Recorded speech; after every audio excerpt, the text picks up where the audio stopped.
coffee was the first thing we tried together. We tried that on my birthday because it was going to be a birthday treat to sin a little bit. We're so nervous, we're like, oh my gosh, like we're trying coffee.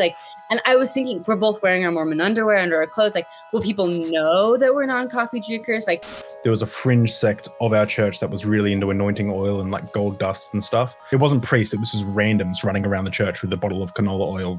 Yeah, I don't feel safe. Also, this relationship is like very sexist.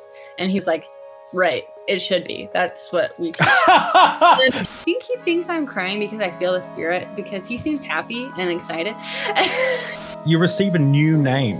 Yes, you receive a new name. And this, oh man, there's so many things.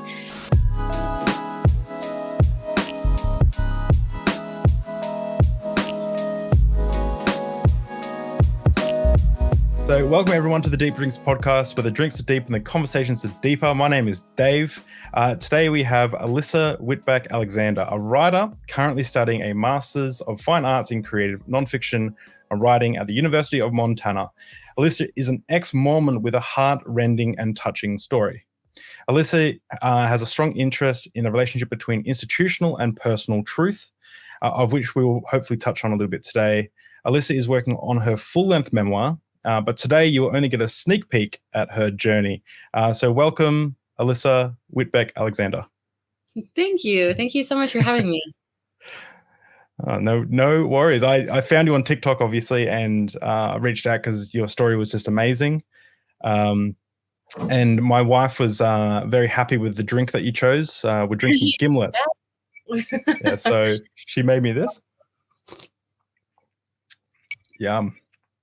Cool. So, first of all, how are you? How's things been going?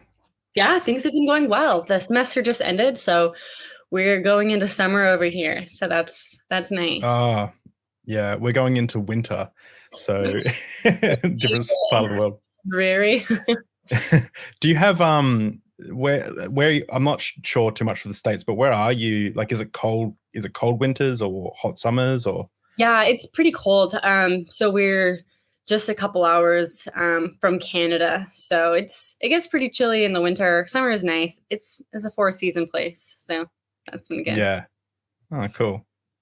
So I was wondering if you could give us, like, the audience a bit of a most of my audience might know because a lot of them are from America, but I've never met a member of the Latter-day Saints or a Mormon.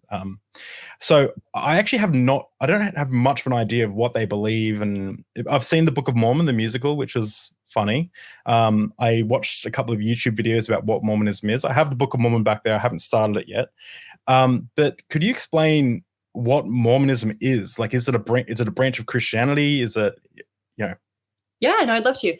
Yeah, so Mormonism is a part of Christianity. The belief is that after Jesus's death and crucifixion, that the apostasy happened. So that's when God's truth was taken from the earth, and it took until Joseph Smith in the 1800s to restore the gospel. And so that is the Mormon really like strong belief, is that the gospel was restored with Joseph Smith in the 1800s. And the Book of Mormon is seen as the full truth. It's like seen as building on what the Bible has already started, but it's more accurate than the Bible. That's just another history of the Americas and of Jesus Christ. And that's like the really short version of it. So there's like the Hebrew Bible, the Old Testament, and then there's the New Testament, which is what traditional Christians would believe. And then there's the Third Testament, which is the Book of Mormon. Is that right? Yeah. Yep. So the Book of Mormon is considered like another testament of Jesus Christ. So Mormons have 4 books of scripture that they use. So there's the Old Testament, the New Testament, the Book of Mormon, and then there's a smaller book that's called the Doctrine and Covenants, which is basically like Joseph's revelations in the 1800s. So that is the last text that is used. Okay. All right, so correct me if I'm wrong. I'm going to give you the South Park rendition of the story, and you just correct me where I'm wrong. So is it true that Joseph Smith, around, was it 1860 or something, or sometime around then, he was visited by the angel Moroni, and then Moroni said, "Hey, Protestantism isn't right, Catholicism isn't right. I've got some golden plates, go look for them. And he dug up his backyard or somewhere near his location, found these golden plates. Then he translated those golden plates by looking into a hat and using these glasses or sphere stones or something. Yes. And someone wrote down the story as he dictated it to them. Yep. That was spot on. Okay, so that's actually like legit. That's a real. Yeah. So okay. The only thing that there's like has been some controversy and it's been accepted now is the actual translation process using the rock and the hat has been taboo within Mormonism up until the past, I don't know, 2 years, maybe even less, maybe even now it's still considered taboo to talk about that. So they do admit that is like the process through which Joseph Smith translated the Book of Mormon. But as like a kid, we weren't told about the hat and the rock. So the idea with that was the hat, the rock, like glowed or something. No one's really quite sure exactly how the text came. But yeah, so most Mormons don't like talking about the seer stone, rock, and the hat, and that's more people will talk about how that's it was just translated like through reading it. He just like understood Egyptian basically, but yeah. Is it like an inconvenient truth of like how Christians don't like to discuss slavery or something because it makes them feel icky, but it's there. Yeah, exactly. Okay. Yeah. Okay. So, and is it true that this is something that I thought was profound in the South Park episode? I'm a huge fan of South Park. We named our dog Butters character from South Park. So so is it true that they were the wife, someone was not convinced of this whole golden plate business and then took away the manuscripts of the original doctrine that was written. And then Joseph Smith went away and prayed and said, God's angry at you. We can't use this original document anymore. We have to use a different document, which will be slightly different in details, but tells the same general story. Is that accurate? Yeah, that's pretty accurate. So, it's called The Lost 116 Pages. The only thing where people are kind of uncertain is they still haven't been found so Martin Harris was the man who he was working with Joseph.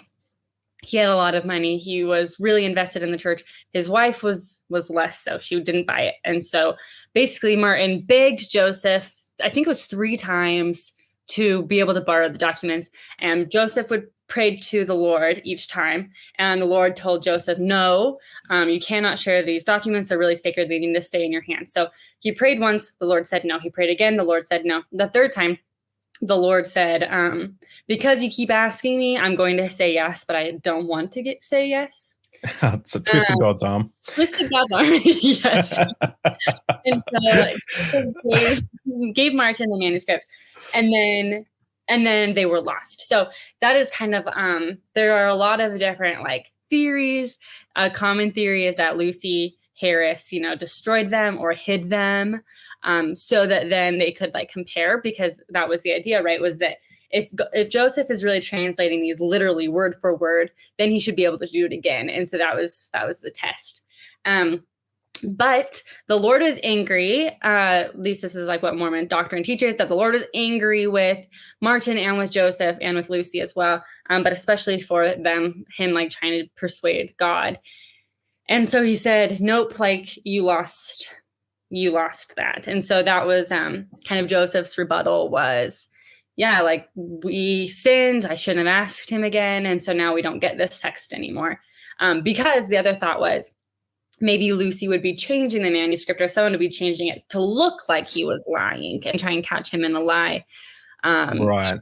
He wasn't. Anyway, so that was called the Book of Lehi, which was what the 116 pages were. And then he retranslated it into the Book of Nephi, who is Lehi's son. And that is one of the most popular books in the Book of Mormon. And a lot of that is saying, and then my father told me this. So it's kind of a summary of what stories. Yeah. So that way it's still the same stories, but it's told through a different lens. And if the original ones ever rocked up, then it could always be argued that, Nephi just remembered it wrong when his father told him or something, and like the small details were okay, they're not an issue. Yeah, okay. That makes it so that there could be a little bit of, changes based on perspective. Really smart, actually. And that's clever. Yeah. Really clever. Yeah. Yeah. And so then, is it true that Mormons like kind of went to find their own homeland? They kind of settled in Utah. Is that right? Eventually.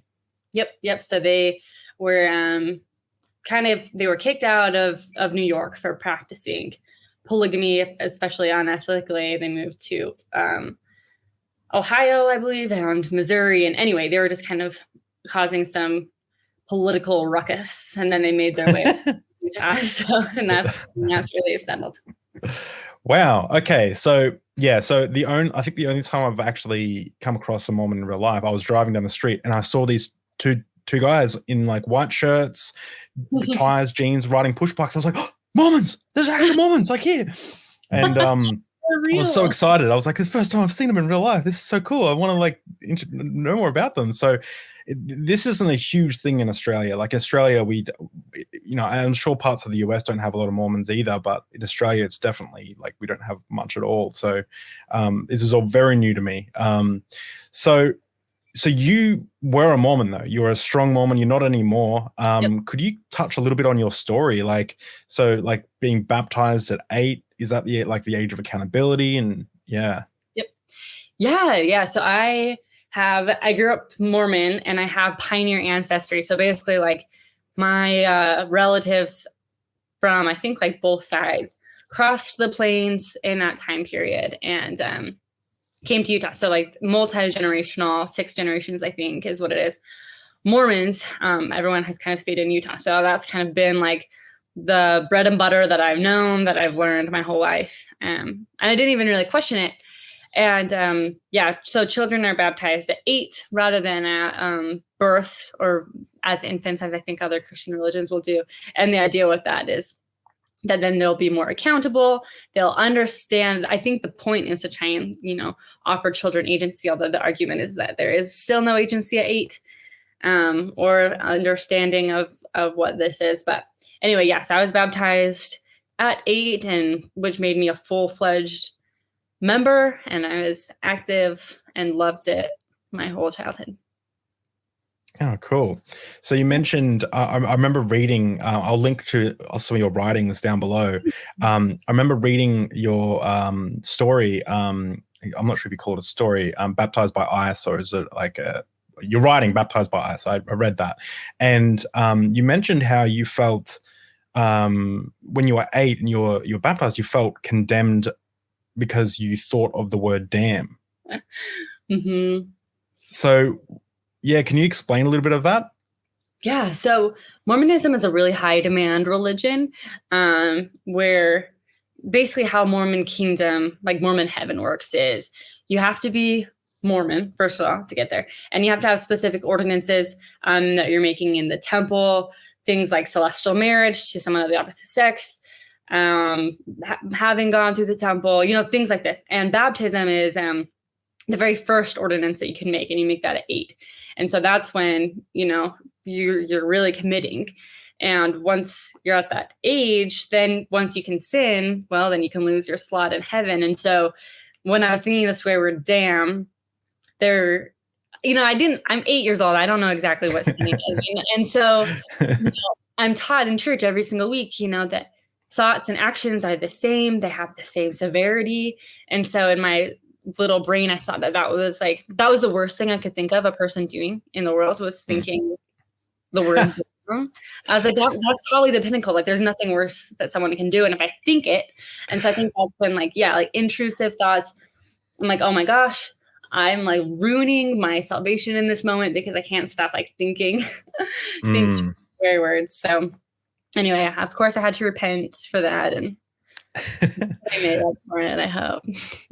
It's funny. I can relate to that a little bit. I have suffered through a bit of OCD in my life, pure OCD. And I remember first going to a psychologist, and he told me he wanted to demonstrate the fact that when you try not to do something, you end up doing it. So he's like, think of the pink elephant. And I'm like, okay. So he's like, now you're going to spend the next minute trying really hard to think of the pink elephant. So I did for a minute. And he's like, you're going to count every time your mind drifts off. And I'm like, okay. And then he's like, now you're going to spend the next minute trying not to think of the pink elephant. I'm like, okay. So I'm trying really hard not to think of the pink elephant. And he's like, you're going to count every time you do think of the pink elephant. And so anyway, it ended up being like 20, 30 times within the minute each time. And then he goes, that's interesting, isn't it? I go, yeah. And then he goes, anyway, so when did you meet Amy? And I was like, oh, blah, blah, blah. And I started just talking about stuff. And we're talking for a couple minutes. And he said, how many times have you thought of the pink elephant? And I said, oh, none. And he goes, exactly. He's like, as soon as you try not to do something or try to do something, it keeps coming back. And there's actually a really interesting thing with people who have pure OCD or a form of OCD. There's a type of OCD that deals specifically with religion. Because religion teaches you these thoughts, a lot of people would go to church, and as soon as they walk through the door, they would get really blasphemous, horrible thoughts, like the worst thoughts you could think of. And they would literally they would think it was like demonic, so they would push hard against it, and then it would grow bigger and bigger and bigger and bigger. And the way you treat that is you let the thoughts come. Obviously, you have to deliberately think these blasphemous thoughts. So one of my psychologists was mentioning like how hard it was for him to try and convince someone that no, just you've got to think these thoughts, you've got to let them be there, like just let them come, wash over you and disappear, like don't fight against them.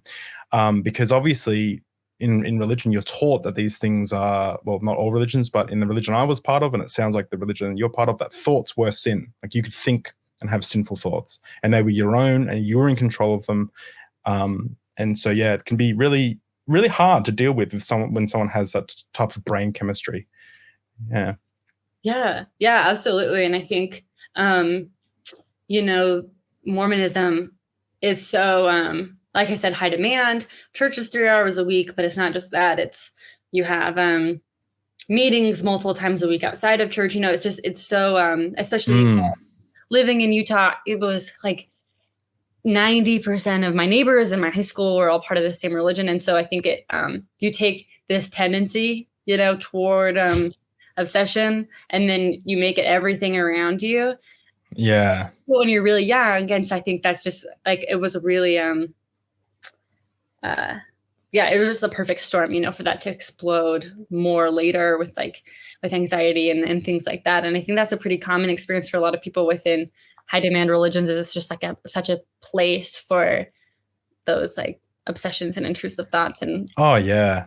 Does Mormonism have any like spiritual woo-woo like involved? Like I was part of a church, we spoke in tongues, we laid hands on people passed out, praise and worship for 4 hours, like things like that. All night prayer meetings sometimes. Is there any of that in Mormonism, or is it a pretty like a little, so not tongues. There are blessings, and I think a lot of it is somewhat similar things within Christianity, but like the language is changed. So laying on of hands would be priesthood blessings. That's consistent. Yeah. So like anointing oil. I'm not sure how common that is.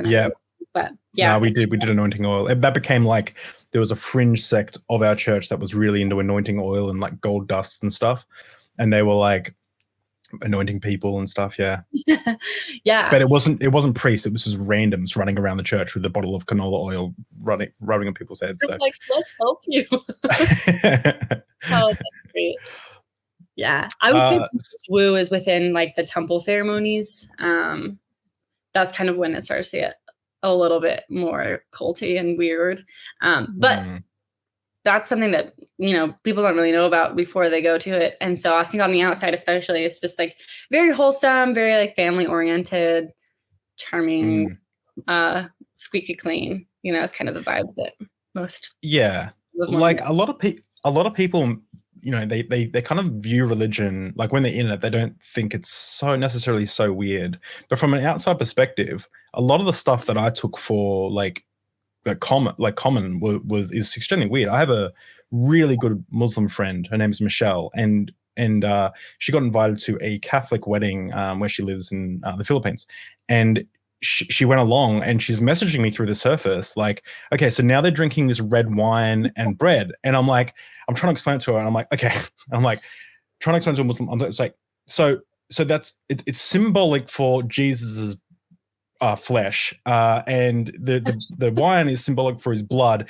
and Christians drink that not as like a witchcraft thing, but kind of like as a when Jesus was around with his 12 disciples before he got crucified, like, and it's so weird to try and like try and explain this without sounding like a lunatic, like to someone who's outside of the religion. It's like, what do you mean you're drinking Jesus's blood and eating his flesh?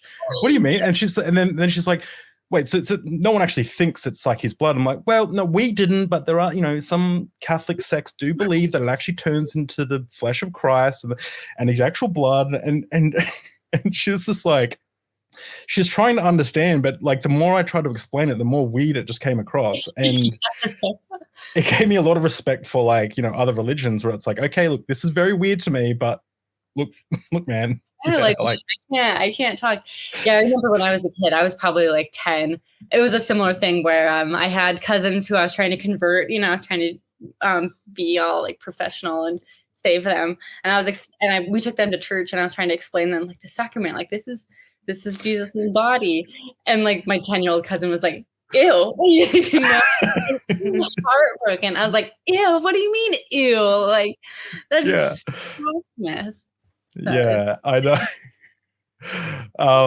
It's so funny. Hey, I had some friends who I recently reconnected back with, and they were mentioning because I'm not a Christian anymore, but I bet I was very hardcore Christian in high school when I had my spiritual experience. And I remember he mentioned to me, he goes, it just felt like all the time you talked to us, you were trying to like convert us, but I knew that wasn't the case. Like I knew you wouldn't do it. And I'm like, no, that was 100% the case. Like I was doing everything I could to try and convert as many people. Like, and he's like, oh, I'm like, yeah, like my goal was to convert everyone. Like it wasn't like I would every choice I made, I would, it was to help someone experience the same things that I experienced and have the connection with the same God that I thought I was having a connection with. So yeah, it's I can really relate to that of like wanting to do that to someone, and they kind of just think it's a little bit weird.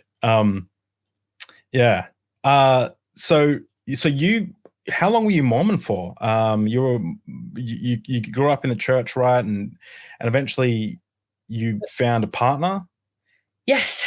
So I was active, fully believing until I was mid-20s, 22-ish, early 20s, I guess. But yeah, so when I was 19, I got married.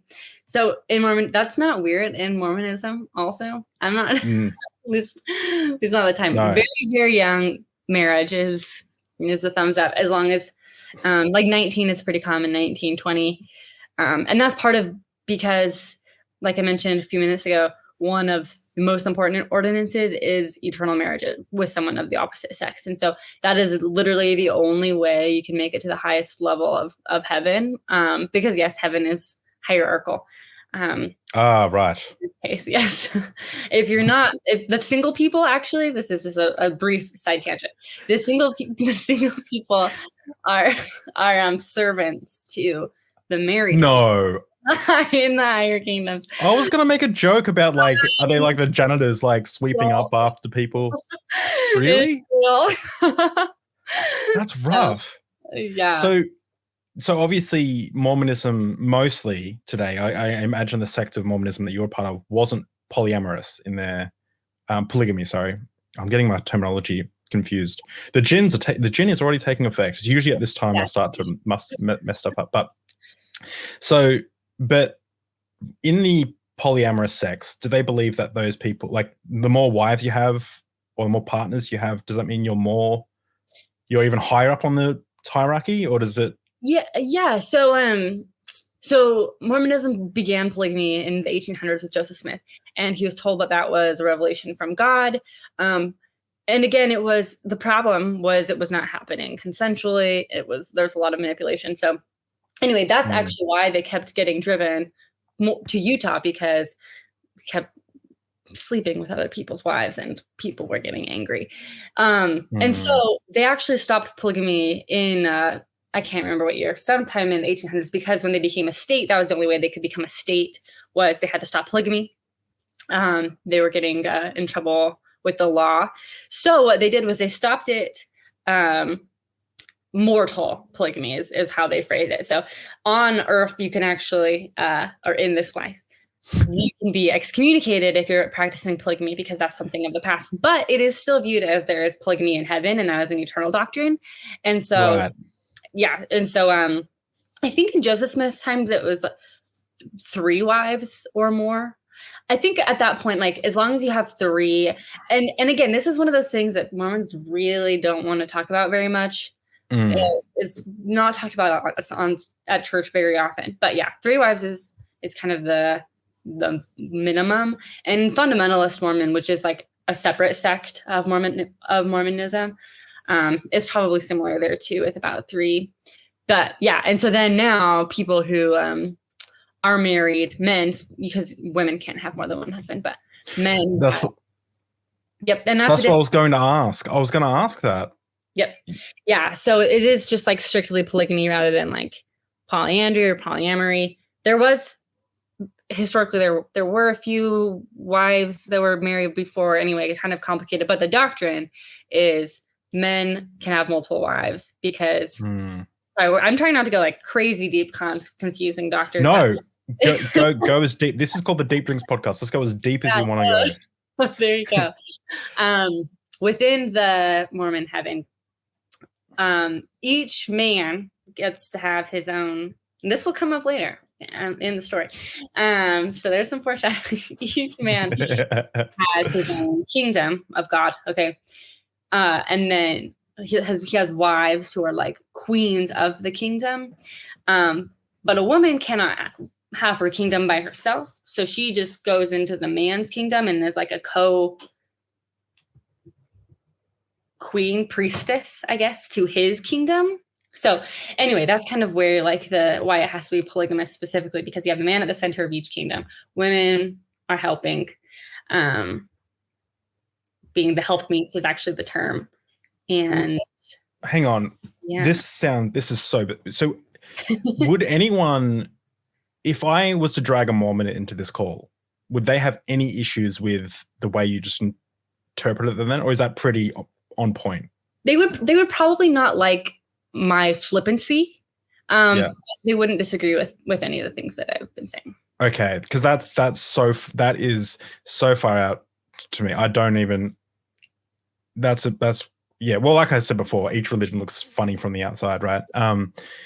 But something that is really interesting that I've noticed with a lot of these stories, I interviewed my wife, I interviewed Heathen Queen, and we talked about the difference in purity culture in the Christian church. So I don't know if you ever saw those interviews or if it's the same in Mormonism, but essentially women were taught to cover up to stop men from stumbling. And essentially, if you show a little bit of cleavage or you show a little bit of like your skirt's too short, you're going to make a man stumble. And we were taught, we would essentially have anti-masturbation clubs where we'd try to keep each other accountable for not touching ourselves as 15-year-old boys or whatever.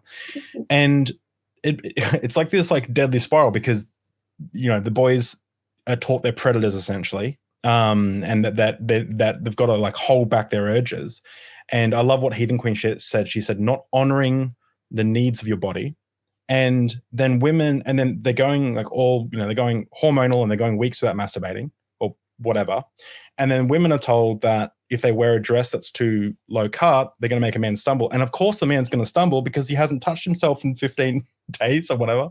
And it's just this like cycle, right? And what I found really interesting is like, I've become a lot more, progressive in my thoughts over since deconstructing my faith. And I'm like, why can't women be like filthy, perverted? Like, why can't women want to have as much sex as men? Like, why? I know obviously there is different hormones going on, and biologically, like men have this drive to reproduce or something. But I know many women who like sex as much as men, and I know men that don't like to have sex as much as some women. So it's like, it's this weird thing that religions do where it's like men are like seen as this religion seems very feministic in a way, like very misogynistic almost, like, yeah. And of course we might touch on that because I'm reading your stuff. It seems like you've experienced a lot of that firsthand. Yeah. I mean, I think purity culture is a major element of the Mormon church. And just kind of, that same idea that like women are responsible for men's thoughts and for men's actions. And it's like, I mean, my husband and I will compare, kind of like the types of lessons that we were getting as teenagers. And for the guys, it's just so much of this, like, your body is like going to explode at any minute. And then for the women, like we would be told constantly, I remember being told like, never touch a man's knee because he won't be able to help himself, and so this obviously leads into like major issues with like consent later. And also just like people don't know what they're doing. People are just like uncomfortable, and like everyone is struggling silently with purity culture and not feeling like they can share. I mean, men are constantly told about how dangerous pornography is and how it's an addiction. And women are told that if they wear a tank top, they are literally, this is a quote from a church leader, you are walking pornography, so it's just this really just like convoluted thing that I think it sounds like it's so common across Christian communities around. Yeah, it really is. It's something that I've only recently wrapped my head around, like talking to a lot of talking to ladies about this, because I never saw that side of it, and it's been such a huge revelation to me. Also, like Heathen Queen always sends me Jessica. She always sends me screenshots of random dudes who message her, and I'm like, men have. Let me tell you, the only like hot girls with big boobs that come into my profile are just trying to scam me. Like they're trying to get me to click on a link. I have no real like girls messaging me like, hey, what you doing? Or hey, cutie. Like, but it seems like women get this all the time. And I don't know. My mind is opening. I'm becoming more progressively feminist every single day. Yeah. So you eventually got married, right? And I was wondering if we could touch a little bit on your marriage and talk about that, because that is a big part of your story from what I understand. Yep. So when I was 19, I was married. And I guess an important part to mention too is that I was married in the Mormon temple. And I'm not sure how much you know about that. No, okay. Nothing. Well, fill us in. Okay. So the Mormon temple is it's very exclusive. It's discussed very consistently as like the pinnacle of the religion. It's, that's what you're working toward. And that's why eternal marriage is so important, because you have to do what they call taking out your endowment, which is just a ceremony that you go through in the Mormon temple. You have to be worthy to go, which means, a virgin, extra careful, no coffee, just like some things like that. No coffee, actually. Yeah. Isn't that interesting? Wow. That's so weird. Coffee is a huge like subculture in Christianity in Australia. Like it's like all about coffee. Every Christian's like, oh, I love my coffee. Got to have my coffee. It's like a big meme. Well, that's how I am now. Yeah, nothing wrong with that. I'm the same, but yeah. Yeah, no, that's funny. Yeah, but yeah, so just it's one of the more abstract, I guess, kind of rules. But yeah, coffee is like very it's just like a sign of obedience to not have it. So anyway, yeah, things like that. Men tend to go on Mormon missions, which is a 2-year mission. That's where you saw the people on the bikes going around Australia. Yeah. Women are going on missions now as well, but it used to be pretty much primarily men. And anyway, so they would go through the temple before they go on a mission. For women, generally, it would be before they get married. You take out this endowment, which is the ceremony. You are granted the Mormon garment, which is underwear that has specific symbols that you wear day and night all the time. So that's where the Mormon kind of modesty culture comes in, is all Mormons have the same underwear, the same. And that's why, long sleeves, long pants to kind of cover up the Mormon garment that you receive at the temple. You receive a new name. This is the name that your husband will call to you from heaven if you make it that far. Wait, what? You receive a new name? Yes, you receive a new name. And this, oh man, there's so many things. The thing also is women tell their husband, and their husband is the one to pull them through to heaven. But the men can never tell their wife what their names are for some reason. So, and it's very... So so is this in all Mormon marriages or just the temple? Like just the temple. Okay. So is it like is it one temple or is there multiple temples? Yeah, so there are multiple temples. So you have the church houses. Those are just the weekly things you go to. There's hundreds every couple miles in Utah, and they're all over the world. Mormon temples, I think there are about 200 worldwide now. And they're constantly building them. So I think they have one in Australia somewhere, but maybe you've seen pictures. They're gorgeous, just castle-like buildings. And that's where they do the temple work, which is baptizing people for the dead, doing temple work for them post-death, basically giving people that have already passed away these ordinances so they can make it to heaven if they didn't already. That's where the marriages happen, things like that. So I'll bring up. Whoa. Okay. Let me just share the screen because this is nuts. You're blowing my mind. I thought I knew a little bit about Mormonism, but like,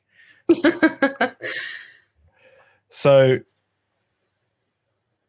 it looks like a Disney castle for one, like a really nice Disney castle. Damn. So they are massive. So you got married. So what's the one? Can we know the one you got married in, or? Yep. So if you look up that one, that's the Salt Lake Temple. So yeah. You got married in there? I did indeed. Yeah. My gosh, that's crazy. Was it expensive? Do you mind me asking? No, it's free. It's free. You just have to be pure. You just have to be pure enough. Pure enough, yeah. Wow. But only ordained Mormons or endowed Mormons can attend these. So no children, no family, if your family is not Mormon or anything like that. So you get married in this you have very specific temple clothing. So a dress, a bonnet. Women have to veil their face. Anyway, so that's kind of like how the temple ceremony goes. Within 48 hours of getting married, that's when you like go through the temple to have your husband pull you through. So you're granted a new name. That's the name they'll pull you through the temple, or to the resurrection to heaven one day. And then you make these promises. You make these promises to commit your life to the church. You promise that you would give 10% of your income for the rest of your life to the church. And then you also promise that you will hearken. Women promise to hearken unto their husbands. Men promise to hearken unto God. And that's when I think I started being like, that's a little weird. And so anyway, about 48 hours before I got married, I went through the temple. So I got the new name, took out this endowment, was given the underwear. And then, then a couple of days later, got married it is a gorgeous, gorgeous venue. And then things started to get worse. So, okay, there's so much to unpack there. So, I almost need to do I almost need to like a deep dive on, like, I need to learn more. I thought I did research, but I obviously didn't. There's just so much. And the thing is, like, a lot of it is, like not talked about on like public forums as much. So it makes sense as much of that. So you got married, and he knew your new name, and that's not Alyssa, is it? That's like, nope, you don't have to legally change your name or anything. So it's actually a name that you're not allowed to say outside of one specific room within the temple. Okay, cool. So, okay, cool. Well, I won't ask you to say that then. But I don't care anymore. So what was your name? I'm interested. It's Lucy. So Lucy. And that's a pretty name. Thank you. I thought so. Here's another quick explanation. So that I just think is an interesting fact. So we're taught that the temple names are they are incredibly sacred, and we know that they're really important. And we're told that they are specifically chosen for us by God. So we go in there and it's like our truest name, right? And so, I was like so excited and honored, and I'm also kind of nervous, obviously. And then I found out later that actually there was obviously not divinely given, but there's a list on the internet. And actually, it is on the internet, but there's a list within the temples of the temple roll where every day of the month, each person is like a name is for whatever day that is. So anywhere in the world, if someone's going through the temple that day, so anyone who went through the temple on March 2nd ever, or the 2nd of any month, they're also Lucy. And so, yeah, that was really disenchanting. Oh, wow. Must have felt like, oh, bummer. Like I thought this was God gave me a new name, and it's just like God chose this name for me. And then also like, it's so secretive, you're not supposed to tell, but everybody else in there had the same thing. So it's just really interesting, kind of like all this, whispering the name to your husband when the person 2 curtain slots down from you also has that name. So it's just kind of right. And so I'm imagining you never learnt your husband's name. No, I never did. No. Okay. All right. Yeah. Interesting. Okay. So you get into this marriage, you're 19. Yep. Starry-eyed, like he was the handsome guy at church, is that right? Or like you were? Oh yes, yep. Yeah. Yeah, and you're like classy. Met at church, and you get into this relationship, and you go on your honeymoon. And I was wondering if you could touch on a little bit of because you guys were virgins when you met, and obviously if this is uncomfortable, we don't have to talk about it. But what was it like being virgins and marrying someone in Mormonism? Bad.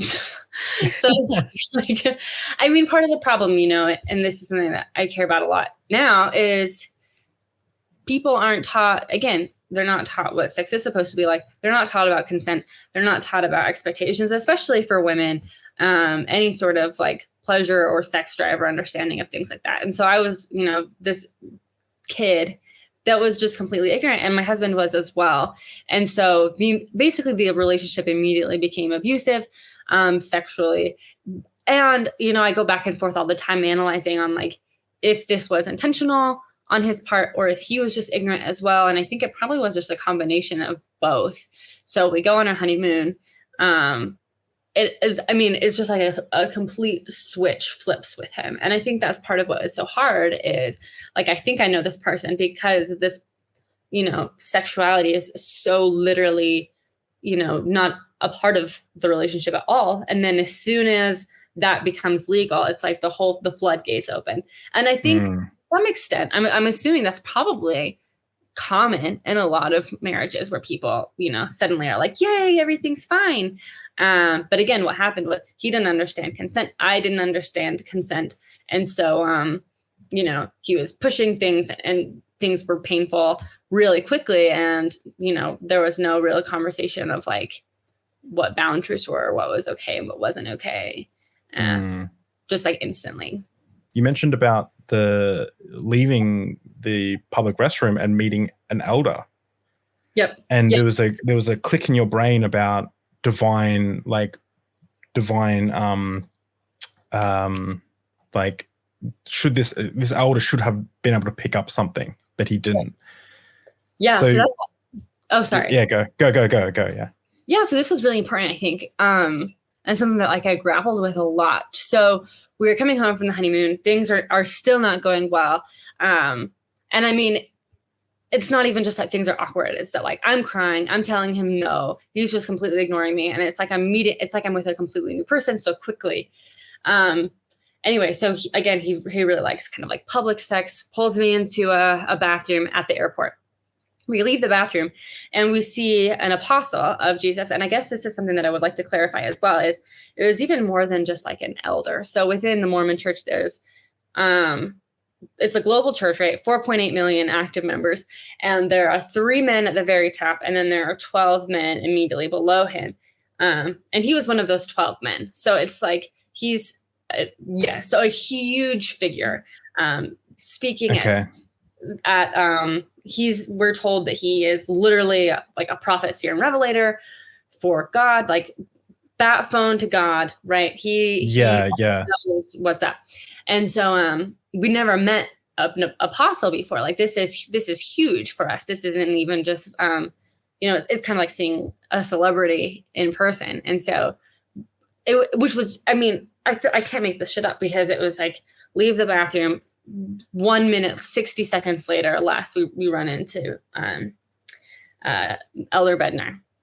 And I think like at the time it was kind of hard for me to process, but especially like in the essay, I'm kind of talking about like this really odd interaction, to be like, what are the odds, of seeing this person?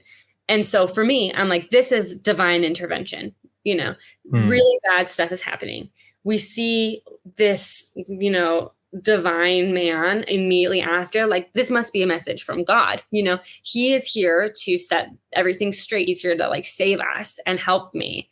And I really believe that. And my husband was so excited. And also it's just weird because we're just like fresh off our honeymoon and awkward. And he's, he like is bearing my husband is bearing his testimony to the apostle. The apostle is talking about how proud he is of us. And in Mormonism, we're taught that the top leaders of the church have, I just forgot the word, but basically starts with a D. Anyway, it doesn't matter, but like a literal ability to, discernment. That's the power of discernment, which someone, like we're taught they can literally like basically read your mind to some extent, and so they can discern if someone is lying, they can discern if someone is worthy. They can discern like the truth of things, and especially someone that has these priesthood keys, which is this power of being an apostle. Like, this isn't just a regular priesthood holder. He's like priesthood holder on steroids. And so I remember feeling in the moment extremely uncomfortable, thinking like, does he know what just happened in the bathroom 1 minute ago? And if it was a problem, then he would say something, because this is the perfect moment. And if it's not a problem, that either means, one, this isn't a problem, I'm not being raped. Maybe everything's okay. Maybe I need to be submitting to my husband more, or he's not, really receiving any sort of revelation at all. And so it was really, I'm sure there's other nuances to it, but that's really kind of, how it felt. And even like looking back, like, because he's seen as such a powerful authority figure, it's hard to kind of like read other options out of that. So anyway, leaving that scenario, I was left with, two questions. One, either I'm crazy, this relationship is totally fine and I need to suck it up, or maybe something's off with the church, or at least with this elder, this apostle's revelatory power, because he should be able to stop this. If anybody would be able to set a marriage on the track, it should be him. Why isn't that happening? So that was a really big conflict. Yeah, I mean, you do mention that after your honeymoon you were so conflicted with these feelings that you were googling things like spousal rape and how do I know, because you felt so pressured, you were literally forced into having sex, and not to. It's hard because I'm imagining your husband was also a virgin, right? And he wasn't taught like what appropriate measures were when it comes to like sexual interaction. And so it's like, he is to blame, of course, for putting you in that situation. But at the same time, he's part of a system that's broken, that doesn't teach people to engage with their feelings and to communicate and have equality in the bedroom and in marriage. So it's a very, very horrible situation. Yeah. And I guess I'll just say that, like, I think that's part of what makes it so complicated. This was pre-Me Too, literally just a few months before Me Too, actually, which is interesting. And that was like mind opening for me, because I kind of realized what was happening.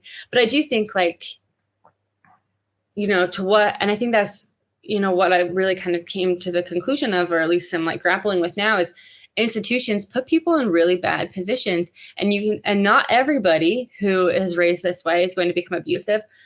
But, when my husband was using scriptures that were validating this, and was using talks, given by church leaders that were like, I don't even know if encouraging is that word. Well, some of them. Yeah. And so it is kind of that, like, we're both victims in this scenario, granted, I mean, obviously he shouldn't be doing that, but it is really hard when systemically and generationally, people are not taught appropriate interactions. They're not taught about consent. They're not taught much of really anything. And I think that's part of what like makes this, what just makes like religions that can be so dangerous. Yeah, very much so. And so you eventually went to the bishop, right, to try and sort out your marriage and work out what's going on. Yeah. And so I think, I mean, like I said, it was shockingly fast, actually, how different the marriage became instantly. And do you mind if I ask, how long were you guys courting for or dating before you guys got married?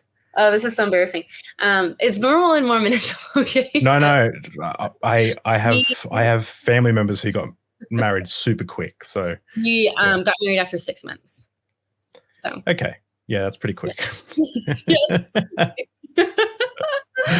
Oh my gosh. But yeah, so it was really fast, and so like we didn't know each other, obviously, hardly at all. We were so young. So he was a couple years older than me. But we were so young, so just trying to follow what we were told. And nobody stopped us, which, no, I mean, we're old enough, we don't necessarily have to be stopped. But anyway, yeah, so I go talk to the bishop to kind of be like, something's off. I'm even talking to my therapist, who is a Mormon also, who recommends I talk to my bishop. Like the bishop has all of the powers. Yeah, if Elder Begner, Mm-hmm. If his phone to God was broken that day, the bishop's phone surely at least would have connected. Yeah, this is exactly. Yeah. Someone's thing needs to be working. And I think and this is where, again, the bishop, he's untrained. He is just a volunteer. You know, he has a full-time job. Otherwise, like Mormon bishops aren't paid. They're just, kind of doing their best, just kind of muddling through. I don't think he's not trained to deal with this stuff. But at the end of the day, I go into his office. I put my head in my hands. I say, I don't feel safe at home. And his first response is, are you reading your scriptures? Are you praying? And this was also a problem because that was what was fueling the abuse at home as well, was whenever we were praying, whenever we were feeling or reading the scriptures, he would feel the spirit, which would then mean that he would, want to have sex, especially, in ways that I wasn't comfortable with, because that was my duty as the wife. And when I was kind of trying to explain this to this man, alone in the room, and he didn't know what to do, I was I was just so confused. And he was also, started questioning my activity level in the church, how strong my testimony was, when I was telling him that I was, having concerns, and I'd been talking with my parents and with my therapist and was trying to work through it. He was questioning their activity levels in the church and if they were worthy to be giving me advice. And so it's even in this, dangerous situation, the conversation still was coming back to worthiness and to scripture study and to, just these standard Mormon religious answers. And I think that's when I was something's wrong. Something's really, really wrong. I think that I probably would have spent more time, because you're right. We're taught in church as well. We are taught that, luckily, I mean, this is a benefit, I guess, of Mormonism, is that therapy, at least in the past, I don't know, 5 years maybe, has been less stigmatized. I mean, it still is a little bit. It has gone significantly less stigmatized. There are church-specific therapists as well, but there are secular therapists. And so by this point, I had been, somewhat comfortable seeking therapy outside of church leaders, because, and I can't remember if I had this in my essay or not, but I had an eating disorder at the church school, which that's a whole other side tangent, I guess. But and so I had to go through pretty intensive eating disorder treatment, and that was through regular psychologists, regular therapists, eating disorder specific. And so I think by that point, so even though I was still in this obviously toxic relationship, and when the bishop was saying these things, I'd been to therapists enough and talked through some of these things that I could tell that there was something different, and so and so I think that I wasn't, I knew, what a trained professional would say. And I knew what I would expect someone to say when I was telling them that something bad was going on. And so I was like, I think this isn't as helpful as it could be. But I think it's scary to think about the people that will only rely on those church resources because they feel like, the secular or non-religious therapy is dangerous or is taboo, and that can cause, again, so much damage because these people don't have the training to really be helpful, especially with like different severity levels. They can maybe tell some people, like, get a hot chocolate to feel better, but not working on like severe mental health dilemmas.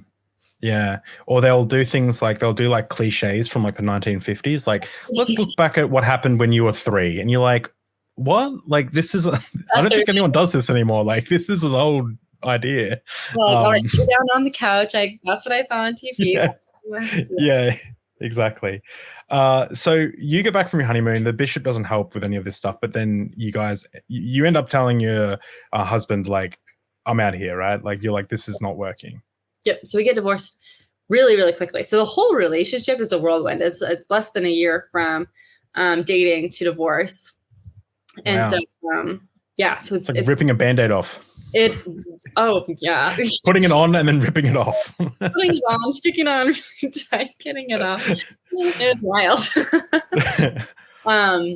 So leave did you have just curious, did you have a lot of, like, when you were considering the divorce, well, I'm sure you're considering it privately for a while, but when you were publicly considering a divorce, did you have like the church like come in like, no, you're going to blemish the church's name, or this isn't right by God, Heavenly Father? A little bit. So, so I had that conversation with the bishop where he was saying, well, actually, he was saying, I think you should stay in this. And I said, yeah, I don't feel safe. Also, this relationship is like very sexist. And he's like, right, it should be. That's what we do. Really? Oh, that's so messed up. Oh, yeah. He's like, yes, go on. Oh my God. Oh, wow. All normal. And I was like, this is anyway. So he was like gung ho, everything's fine, and I was really bothered by that. So I start going to higher up the food chain of church leaders, and I didn't have. Well, I mean, it was complicated because I did have multiple church leaders that were like. I mean, the bishop was like, this sounds like it's fine. And then I had this other stake president who, again, was a little bit higher say, well, that doesn't sound good. I feel like he's misusing the doctrine of the church because I would, tell him which things were happening and what was happening based on the scriptures. Because that really, honestly, was kind of the crux of the dilemma I was having, was everything that was abusive was tied back to the doctrine somehow. It was followed by a prayer, followed by a blessing, followed by something. Anyway, and so I had this other bishop who was saying, as members of the church, we want to keep this eternal commitment. This is what we've signed up for.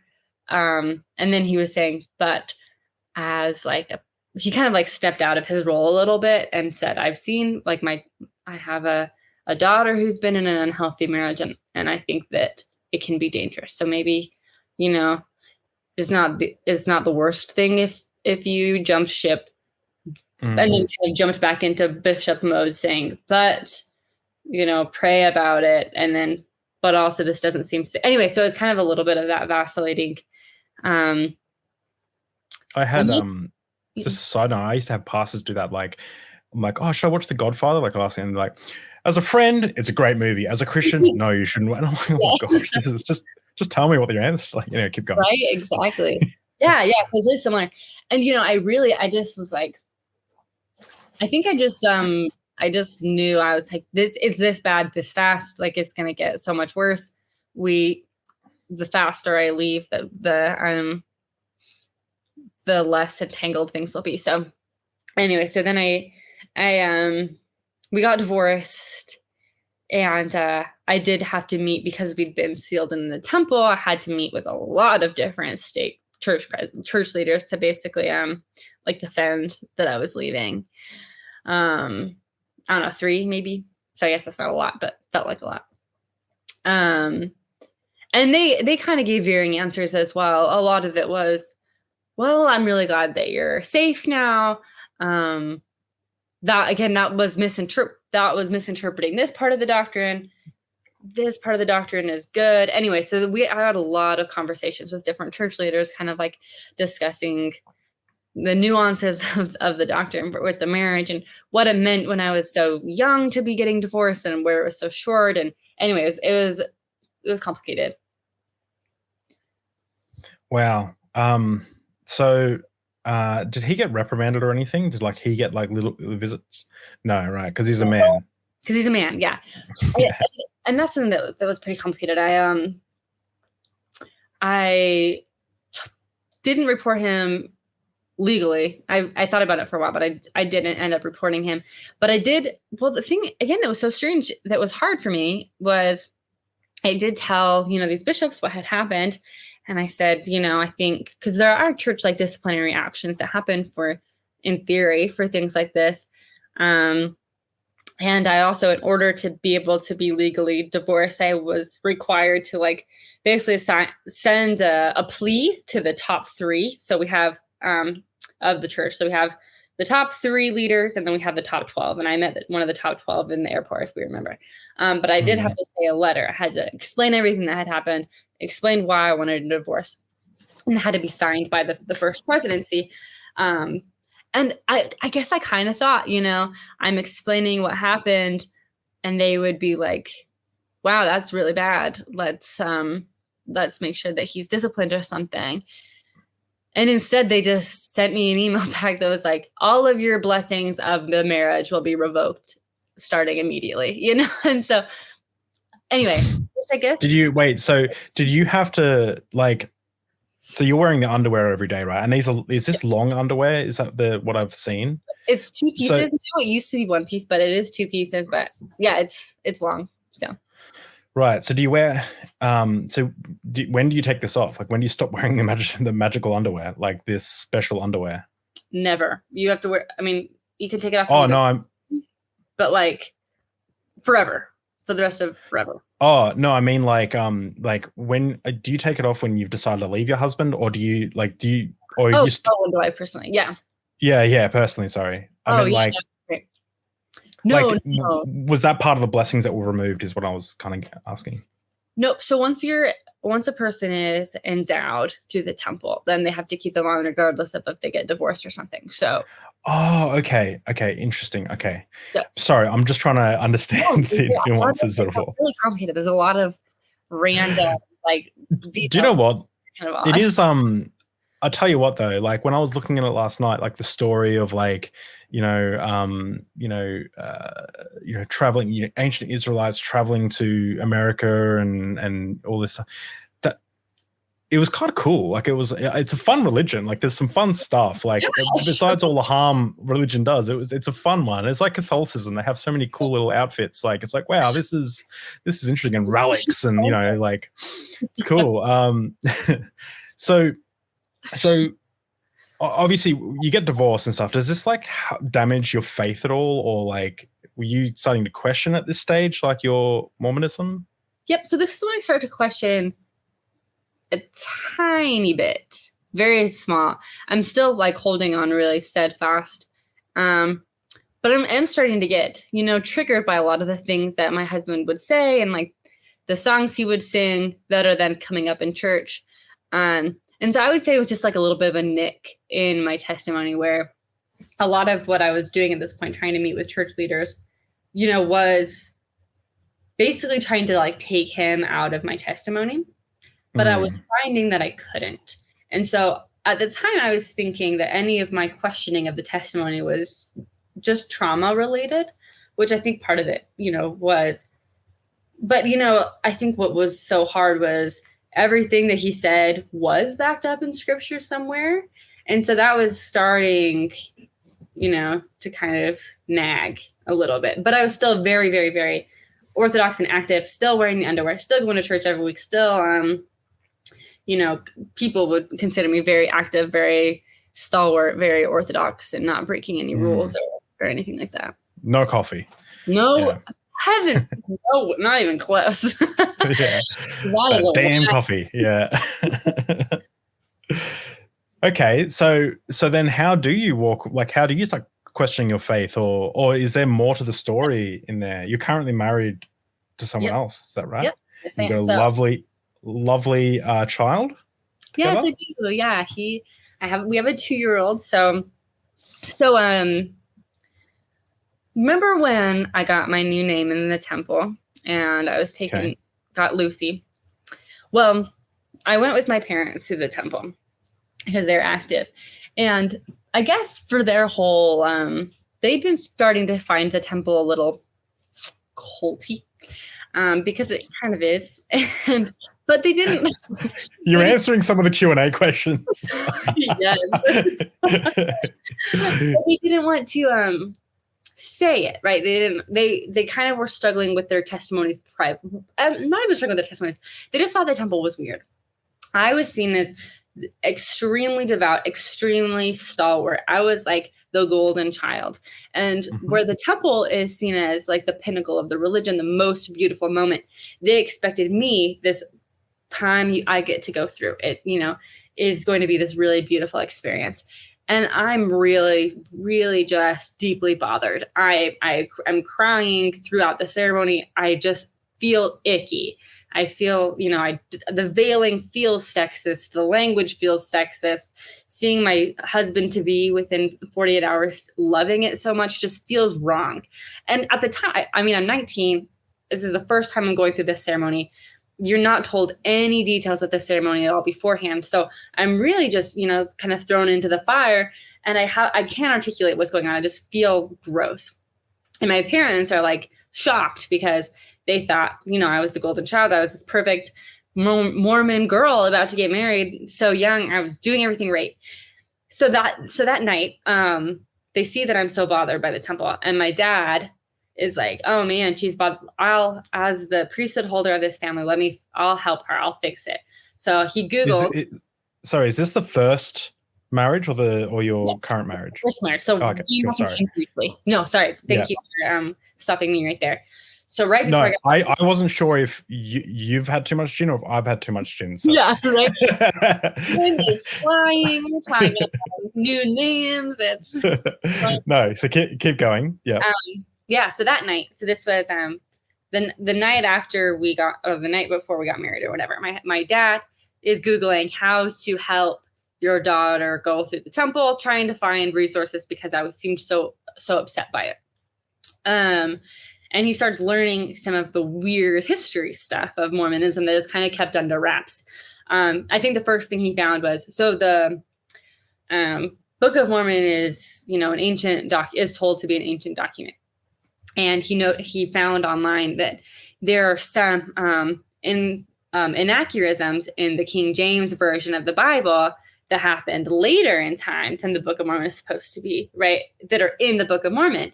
And Joseph Smith had access to the King James version of the Bible. And he's like, that's weird. And so in an attempt to Google trying to help me, he finds that. And so anyway, so now he's stewing. Okay. And he tells my mom, and they're stewing. Jump back forward in time, post-divorce.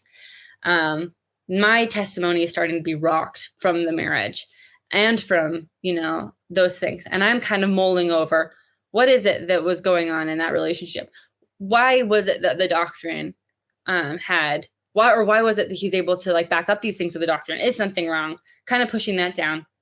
Meanwhile, my parents, from the day I went through the temple, had kind of been thinking these same things. They see me doing all the right Mormon things. They see me do the marriage to this extremely good Mormon boy, right? Who's bearing his testimony at the time. They see that happening. Meanwhile, they're learning a little bit more about the church history and learning that there are some inconsistencies that they didn't know. So these two things are happening at the same time over these few months. We're all kind of separately like, something seems a little bit off here. And yeah. And so then after the divorce, my parents kind of start questioning more and more. And they tell me that they start questioning. And at some point, eventually they leave the church. But they don't want to tell us anything because, or they don't and when I say us, I mean anybody else in the family, because it's extremely taboo to leave, especially for like historical reasons, because that's meaning that you're being basically like deceived by the anti-Mormons, things like that. So I don't know a lot of details of things that they know. I just know that they're having questions. They have removed their sacred underwear, and I saw them drink coffee too. So, Ooh, those sinful. We're getting sinful.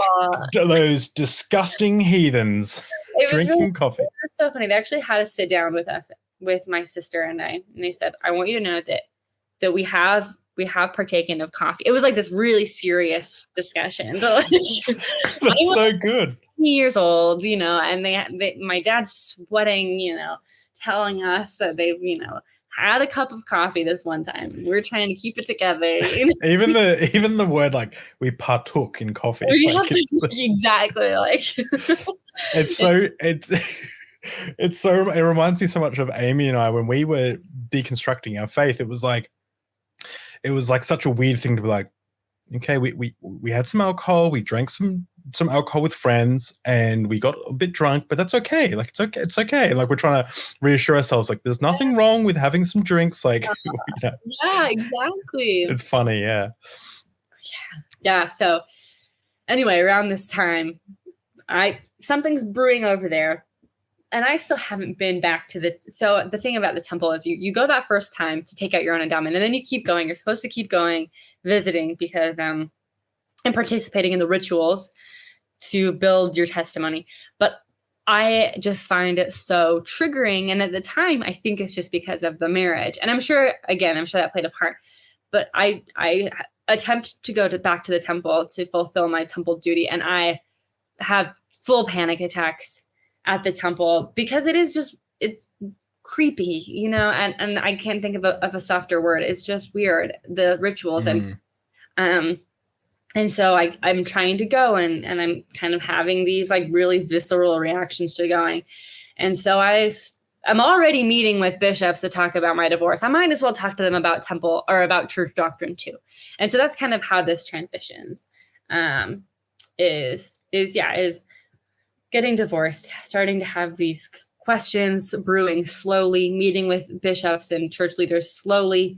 My parents have their questions. So there's just a lot of unease happening. And this is when I meet my current husband.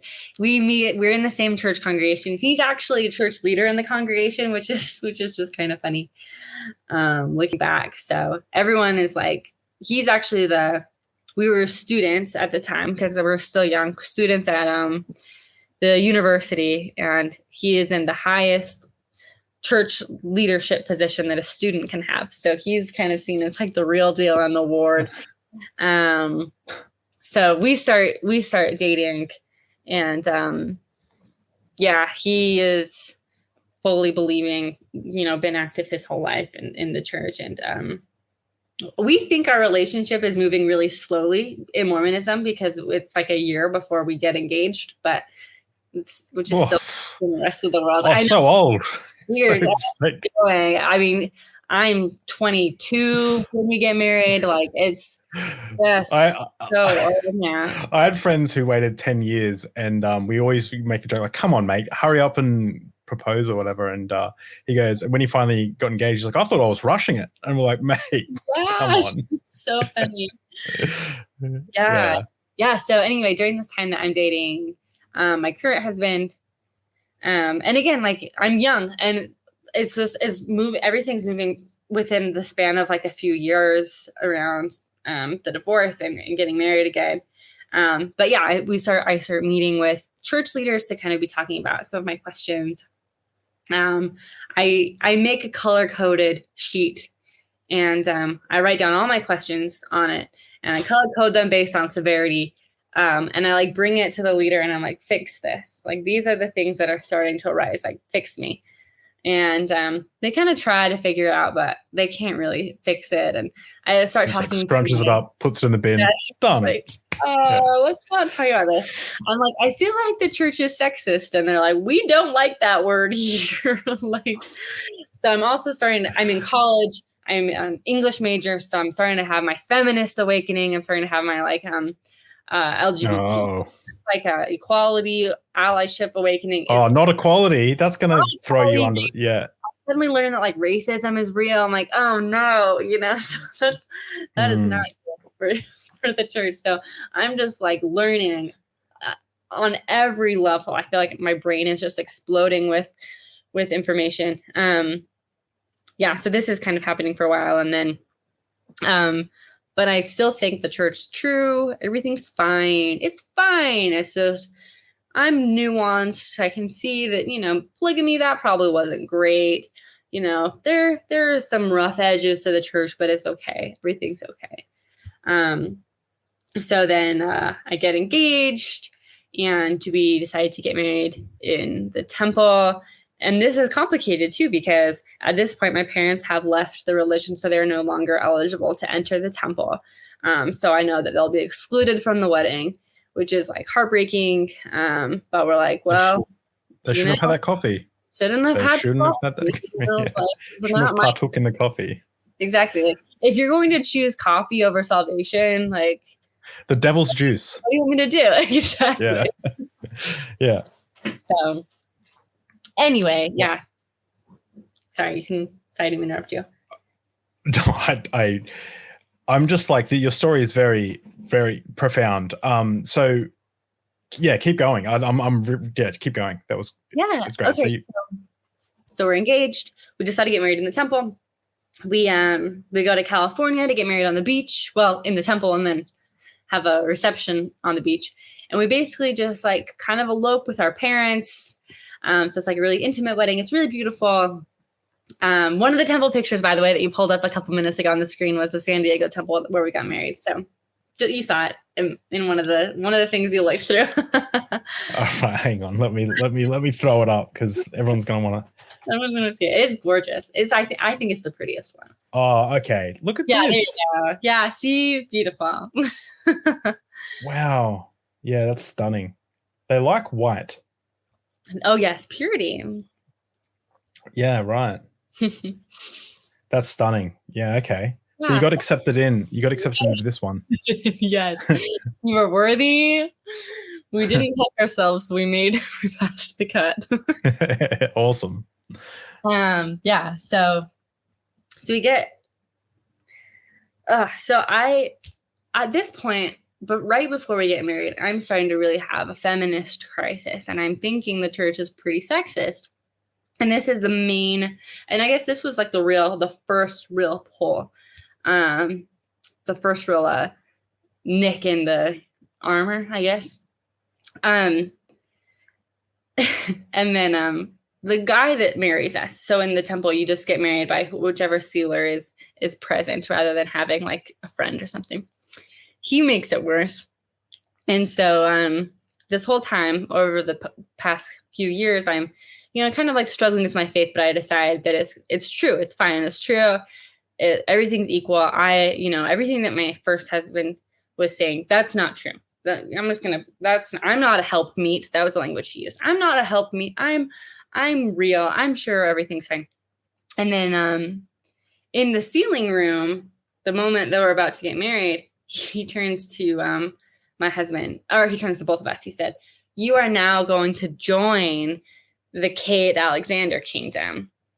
And he's like, you will be the helpmeet to his kingdom. And I burst into tears because like, no, that means it's real. Like we mentioned at the very beginning of this, you asked whether or not Mormons would like feel comfortable with that language of like a man with the kingdom and like the women around it. And kind of like what I said was, I think that people would like not disagree, but would feel uncomfortable. And like, that feels kind of flippant. And that's kind of how I felt in this moment, was that I was really, really hoping that someone that I'd been misinterpreting the doctrine, that like women could be just as equal as men, but they just aren't. They just aren't, no matter how many times you try to do mental gymnastics, so they just aren't. And I think that was the moment right at the wedding, which was really bad timing, that it just really hit like, wow, I have been, circling this stuff for a while, but it's just sexist as fuck. Like it just is. And so, yeah. So then the sealer, I think he thinks I'm crying because I feel the spirit, because he seems happy and excited. No. He just is like leaning into it. He's like, goes out. He's like, oh my gosh, I'm trying to remember even all the things he was saying. He was like, man, like, he's like, but don't worry, it's super equal because you have to keep him on track. And, all this stuff. And oh no. Husband is like trying to look at me. I mean, he's thinking I'm going to run out of the room. And I really was thinking about it at the time. I was like, do I leave? Does he know the part? Like, does he know your past, like the experiences you went through? Okay, cool. So he's probably thinking like, oh no, she's having a bit of traumatic remembering, reminders and stuff. Yeah. Okay. Yeah. So he's really worried in the moment. Especially because, I've talked to him a lot about, my concerns with the church, my concerns with my past marriage. Like, so he can tell that I'm really panicking. But I just kind of we just get married, and that part was horrible. Horrible is it was not great. Do you mind if I ask, was it his first marriage, or Yep. did he also? Okay, cool. Okay. Yep. So it must have been really like for him, and he was only a few years older than you. Is that right? Mm-hmm. Yeah. A couple years. Yeah. Yeah. So that's still a scary moment for anyone, especially with such a religious undertone. It's Absolutely. a big day. Yeah. It's a huge day. And, we're told that we'll be married forever, through the eternities. And we're in this room. And like I said, we wanted to have a really small wedding because I didn't want to have a reception again. So it's literally, we're in California, and it's just him and I and his family. That's his mom, his sister, his brother-in-law. And that's it. And we're all just in there. And I'm just crying. And he's scared because he's getting married, and that's daunting. And he's also family, and he sees that I'm freaking out. And he's like, and the thing about him too, I feel so bad. He's like, he's trying to understand what I'm thinking, but he also is really firmly believing at this point, and he also thinks like, feminism is like a very dirty word. And like, I don't know about, too much equality. Like that feels a little, he's like working, he's still. Yeah. And so I'm already kind of seen as a little edgy, a little on the periphery here. And this is just making it worse. But I think we both just are panicked. We're here in our wedding moment. The sealer's just going at it. I refuse looking at him. He is trying to make eye contact with me, just like deer in headlights, This is crazy because you're crying, having like existential crisis about like feminism and the church and truth and reality. He's wondering, is she going to leave? This is also and run away. Like, is she having trauma? Is this like this is the biggest moment of my life? And he's freaking out. And then the person marrying you is like, oh, the Lord is working through this. and his family's in there thinking this is great. They're all smiling and happy. I'm like, this is the best day. And like, everything is like imploding. Like, that's so, it's only funny because of how messed up it is. Like, it really is like, it's such a fucked situation. Oh, jeez. Yeah. So that was mess. But we get married. Somehow, sporadically, we get married, and then we do have a beautiful hour or two where we're just on the beach, where we have we drink sparkling cider, non-alcoholic, of course, because of course. Can you imagine? And then we share sugar cookies. We go on our honeymoon. It's fantastic, and it is like really safe and validating for me to be like, oh, like this is what a good relationship is. Oh, but also, I guess last thing I'll say on the marriage too is So we do the brief reception on the beach. It's beautiful. And then, we have the send off into the sunset. We drive off to our honeymoon. 5 minutes after we drive away, I'm like, so everything the sealer said, you didn't believe any of that, right? Like we're kind of, and so, yeah. And he's kind of like, so that is basically when like we both kind of know something really big is going to happen with our religion. And we're, T minus 2 hours post marriage. So we'll just kind of hang on and post, we kind of have the self-respect to not talk about it on our honeymoon, but we kind of both know that we're gonna have some big conversations when we get home. Yeah. And it was kind of sweet because we also, the hotel knew we were on a honeymoon, so they gifted us a bottle of champagne, which we didn't drink, right? Because ooh. But we did keep it, and then we ended up popping it on our 1-year anniversary. So that's a little bit of foreshadowing, I guess. But that's awesome. So did you guys so you jumped straight into marriage, and were you seen as like so you guys deconstructing your faith almost immediately? Yep.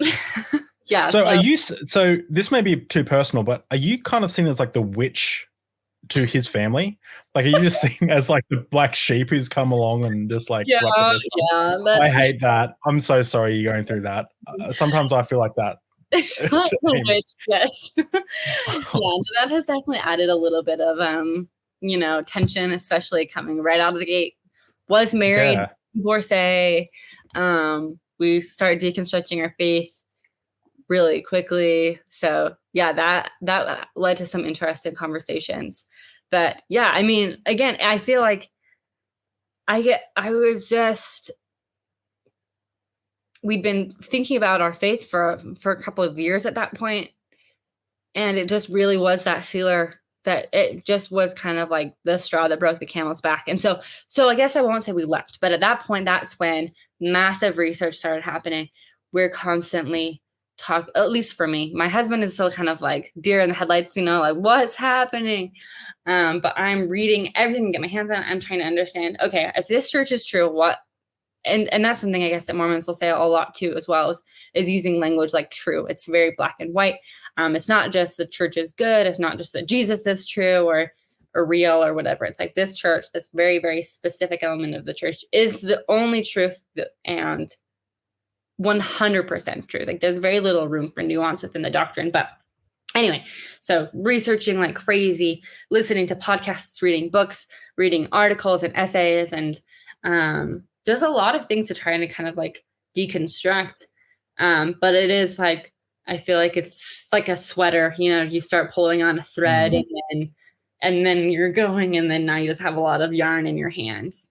The thing that I want to get through to a lot of people too is it's not like for me at least, I was never, you can't go back. Like it's like you can't like peek under the hood and then just pretend you didn't see what you saw.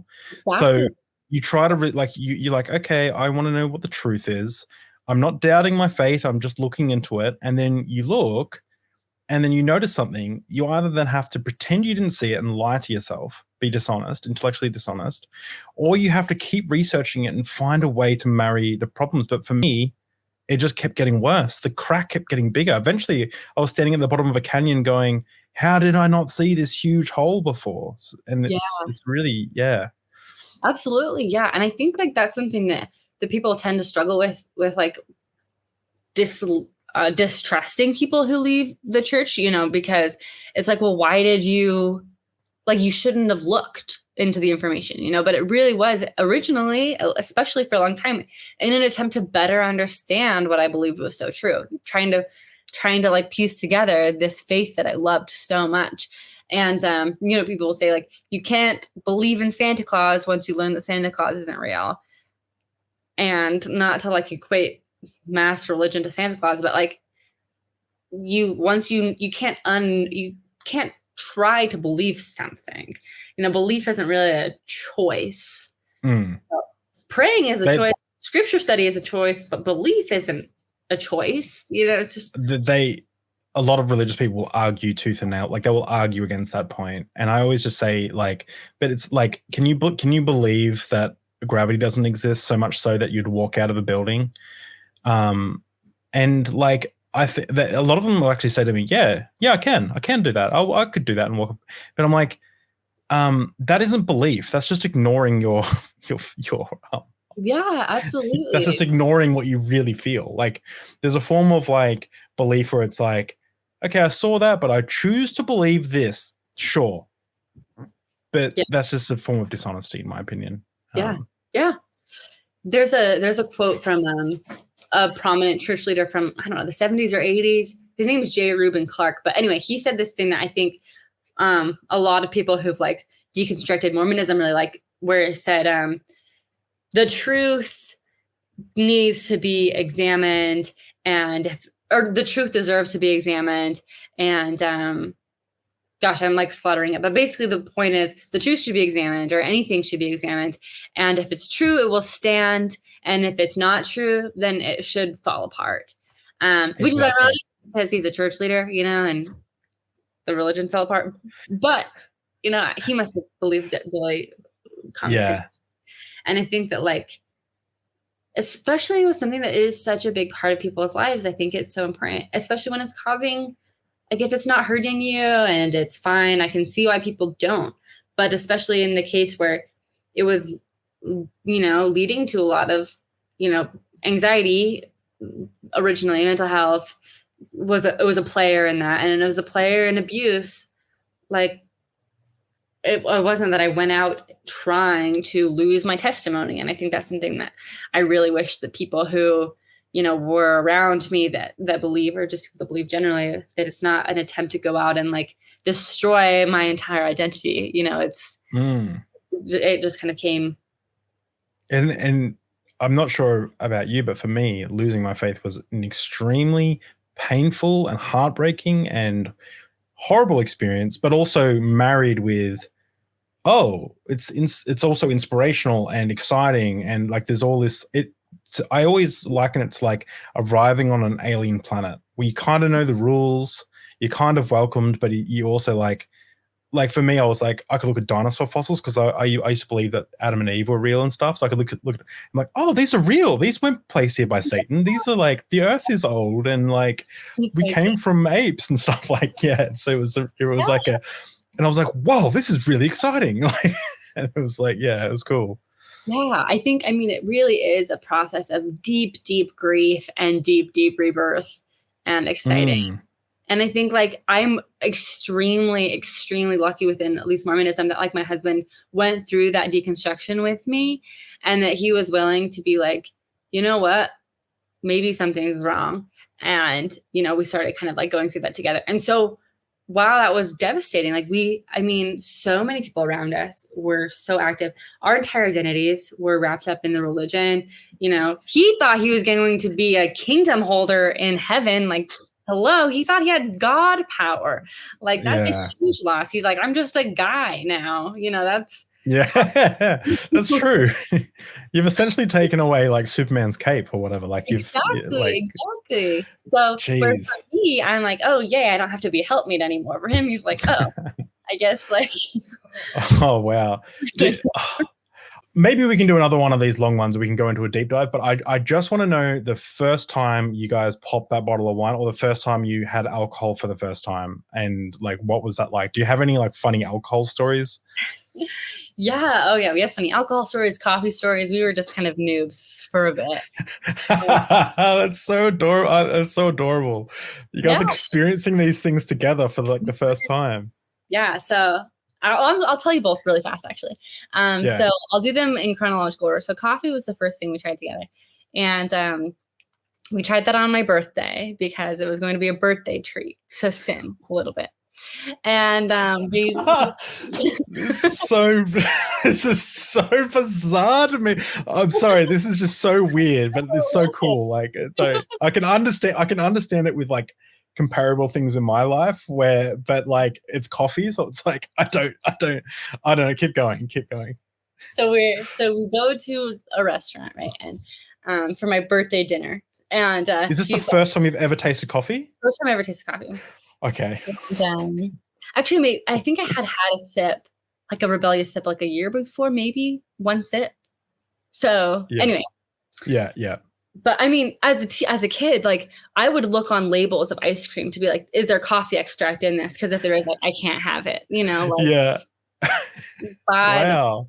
So it's my birthday. He's like, hey, do you want to like do something crazy? Like, should we go to a Starbucks? And so we sneak in, and we're so nervous. We're like, oh my gosh, like we're trying coffee. Like, and I was thinking, we're both wearing our Mormon underwear under our clothes. Like, will people know that we're non-coffee drinkers? Like, how do we not be weird? Like, we're whispering, like, what are these things? I'm like, what is a macchiato? And this sounds like when like a couple like, let's go to a sex shop and buy a little fun toy. That's what it's like, but with coffee. Like we were like looking both ways. Like we literally did it. Did it? You parked down the street, like walk, like we got it in a different town than we live in.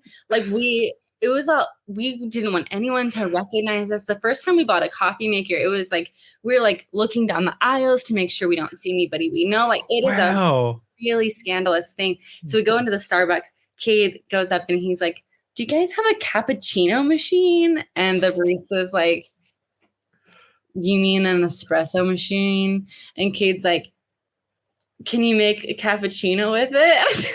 And the barista's like, yeah. And so anyway, we order a white chocolate caramel macchiato to share. And we both think it's disgusting. But we both drink it, and we just feel like we know that something has changed now. Neither of us believe anymore, but something has changed because we've had this coffee. So anyway, that was our first time trying coffee. We drank like 2 sips. We thought it was disgusting and felt super rebellious for a really long time. And I think I probably did after, actually. I definitely did, but I tried anyway. You did what after? Sorry? Oh, I repented. So I'm not sure how common that is. Maybe that's yeah. No, that makes sense. And then I remember speeding in a car once and repenting because I sped in the car, and I was like, I shouldn't have done that, God. Yeah. But then later, so the first alcohol we had was for our anniversary. It was our 1-year anniversary. We'd saved that bottle of champagne from our honeymoon, and so we decided to drink it on our anniversary. So we popped. Was it disgusting as well? It was disgusting. I mean, we should have started with like a cocktail or something, but instead we start with this like crappy champagne.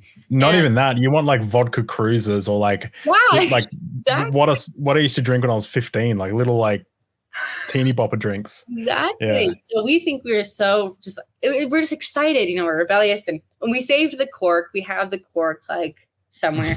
But this is so funny. So we we each take a drink, and my husband goes halfway through the drink, which tastes like gasoline. We're just shocked. Neither of us have ever had alcohol at all before. We never had a rebellious stage. We never had a sip. Kid midway through goes, I think I figured out how you're supposed to drink it. If you, what was it? If you plug your nose while you drink it, you can't smell it and you can't even taste it. And that must be what everyone does. And so we're both in there plugging our noses, drinking like these tiny bits. Anyway, it was very exciting. I'd love to one day just go through, we could do a whole session where I just ask you about okay, what was the first time you did this? And you just go, oh, this one was good. You're almost Amish. Oh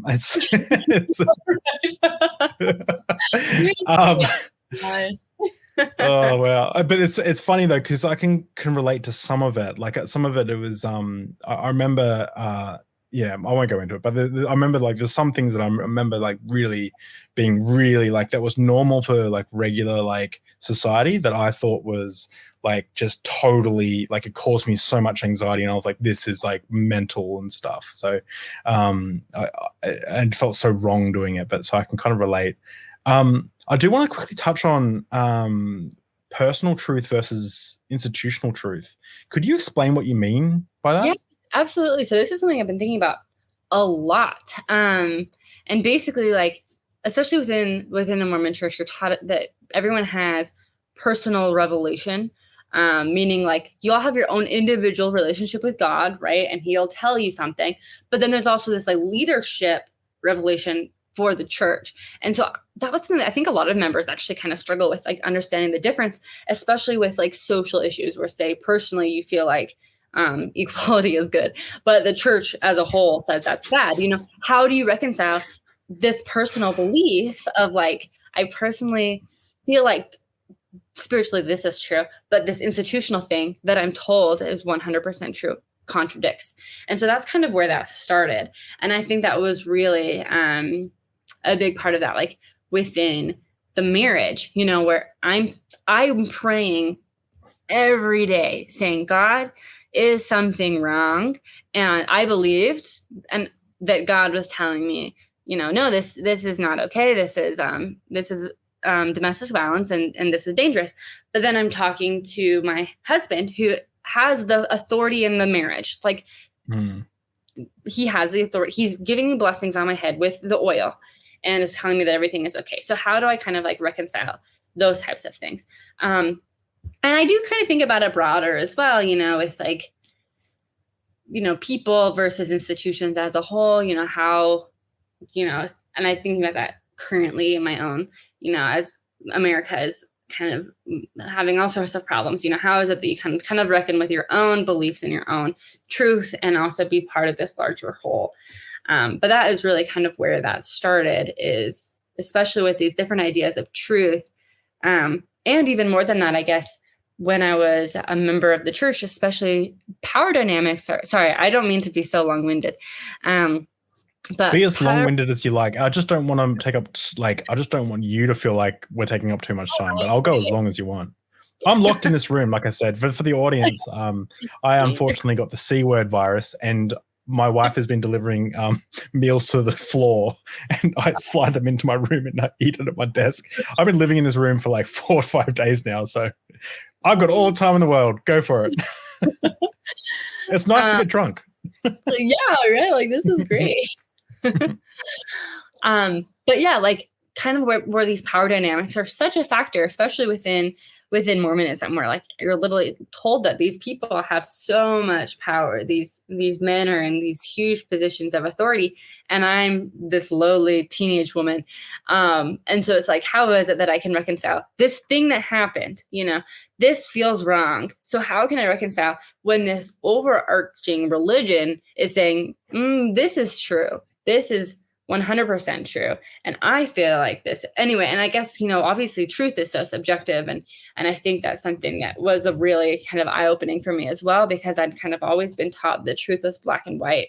But kind of being able to, seeing these differences between these individual truths and my experiences, and even, telling this story, like my ex-husband I'm sure would tell this story very differently than me. My current friends, would talk about Mormonism very differently, and kind of like reconciling that people have like these different truths, but especially within positions of power, I think is, anyway, I just think that's really interesting and was big for me to kind of process my relationship to myself and institutions. I actually had a very similar experience. I remember coming to church once and asking, I was in the back room, staff halls. It wasn't a church meeting. It was just like I was doing churchy stuff.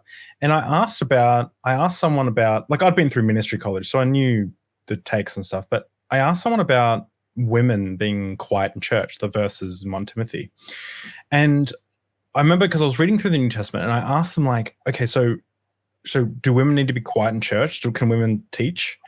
And they said, well, that was for a time. That was for, a time and a place. And I was like, and I was thinking, because I had a friend at the time, he was the first guest on the Deep Drinks podcast. He was closeted for 45 years. He went through, I met him in ministry college.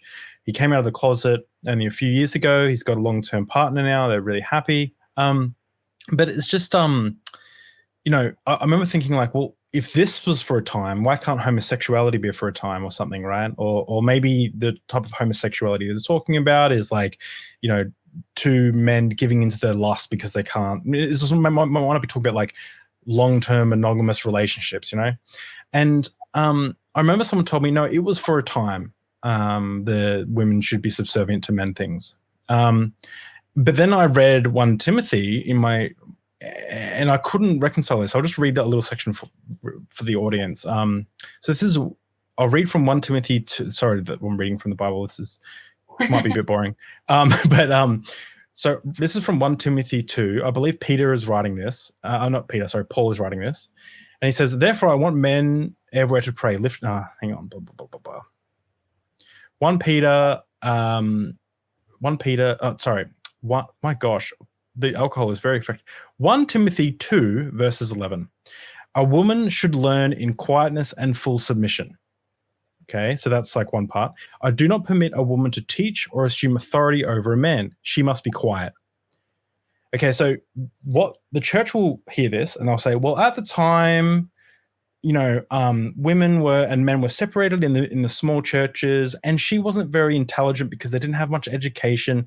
So she would lean across the aisle and she would ask her husband. And so he's really just saying, hey, I don't want you to lean across the aisle. Like, that's all it is. It's not that women shouldn't have authority. It's just that in this specific circumstances, it's not the case. But that's not what it says, because the next verse, in verse 13, it gives a reason. It says, for Adam was formed first, then Eve. Okay, so it says this. And Adam was not the one deceived. It was the woman who was deceived and became a sinner. But women, so it's like, okay, so it's giving that reason, and that reason is still valid today. But women will be saved through childbearing if. So they'll be saved if they give children and if they continue in faith, love, and holiness with propriety. This is black and white. If you can interpret this scripture to say the exact opposite of what it actually, Joyce Meyer, like all the women preachers, women pastors, women can do whatever. Like, if you can interpret the Bible to say the exact opposite of what it actually says in plain reading, then why can we not say, like, Jesus didn't die on the cross. He actually never went on the cross. It says he went on the cross, but he didn't. He did the opposite of that. Why can we not say that about everything? Exactly. Right? Exactly. Yep. It's like, it's an inconvenient truth. And I remember when I first read this, I was like, well, I don't agree with that. I think women should be like, I was like, I've got to reconcile this. And I even said it out loud. I said, I've got to reconcile this because obviously I disagree with this part of the Bible and I need to correct myself or work out what's going on here. And they were like, yeah, maybe go talk to someone, maybe go talk to part. And yeah. And I'm sure some apologist will be commenting down below, well, actually, and I'm sure there's a way to, get around it all, as there is with everything. But to me, it just seems a simple and well-reasoned reading of that. It seems like women are seen as lesser than men. Yeah. Which I'm not a fan of personally. I think women should be equal. Right? Wild. Sorry to interject there with a personal story, but yeah, it's just, I do remember it being so, like, I remember having that conflict of like, this is what I believe, this is what I'm being taught. Yeah. No, I think that's a really important part, especially because like there are so many inconsistencies within scripture. And that's part of just what makes it so complicated, is when we're claiming full truth and 100% truth and accuracy and everything, like it. And there's so many different nuances of people. Like, I think that claim just falls apart under any element of scrutiny at all, unless you're tons of mental gymnastics, which even then, it tends to fall apart. Yeah, exactly. It's also the thing too, where like there's a time and there's a place for apologetics and stuff, like working out how to reconcile this stuff. But no one comes to the faith for these reasons. Like, no one goes like, do you know what? I actually saw the dating of Mark to be a bit earlier than, like, no one. They're either brought up in it, they have a spiritual experience. Just be honest about where your belief comes from. Yeah.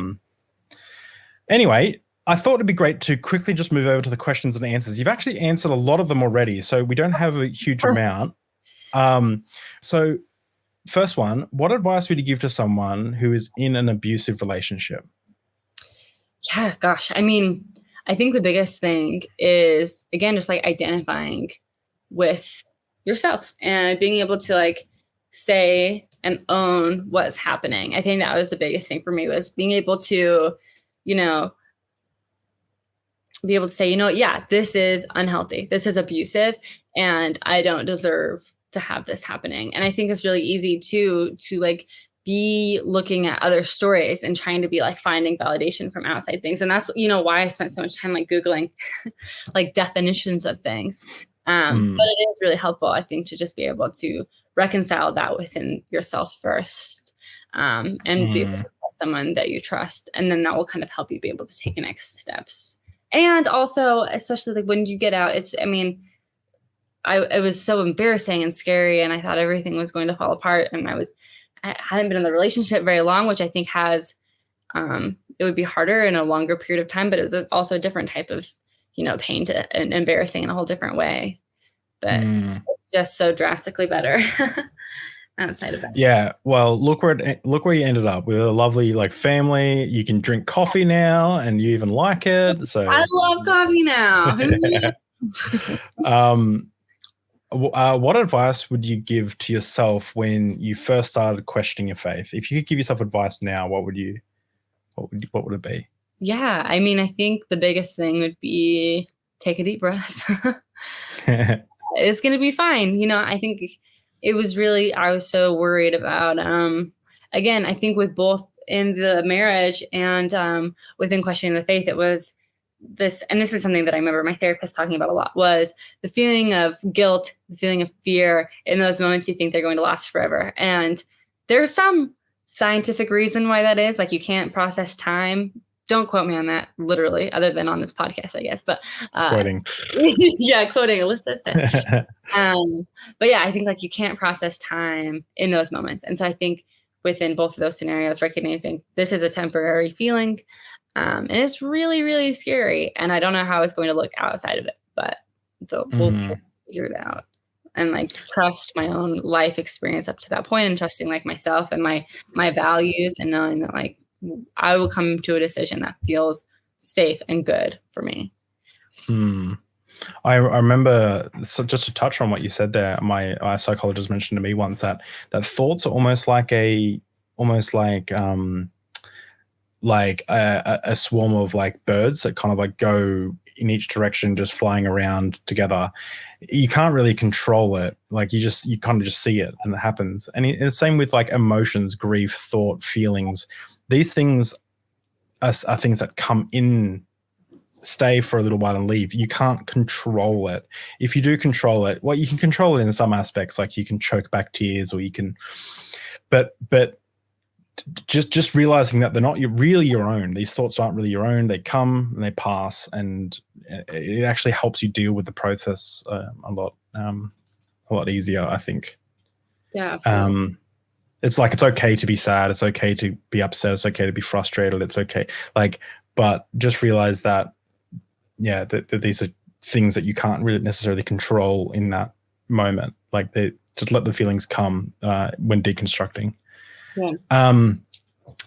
But yeah, I would say be kind to yourself. Yeah.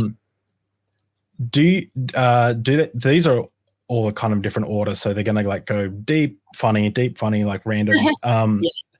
So do the Latter-day Saints believe that you'll get your own planet after death? Is that yes, I love this question. Okay, so yes. People, there has been some controversy with this lately, because people have been talking about that and they don't like that phrasing. You get your own kingdom, which is in the scriptures worlds without end. So yes. Okay. Kind of. World, not your own planet. I think they're basically the same thing. Yeah. Okay. So we definitely had a concept of the globe back when, like, he wasn't a flat earther or anything, was he? I'm talking to a lot of flat earthers at the moment. It's driving me nuts, but they didn't view, like, Joseph Smith didn't view the world as like a flat. Okay, cool. He knew of the globe. Yeah. Basically, it's like part of the doctrine too is like God was once like a human of another planet, and now he's a god. So that is what like the men will be one day, gods and goddesses. So yeah, this is what I mean. It's fun. It's a fun religion. It's a fun religion. It feels cool. Yeah, it is good. It's definitely cool. So this one, I have a preamble for this question. I didn't write this. This is what someone wrote in my Discord. They just wrote it just flippantly. They weren't thinking too much about it. So I hope I'm not offending anyone. But we used to live very close to a big temple headquarters in Sydney when I was growing up. Everyone just seemed so ... boring, placid.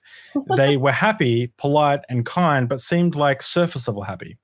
My mum chased them away with a broom once and they never came back to our house since.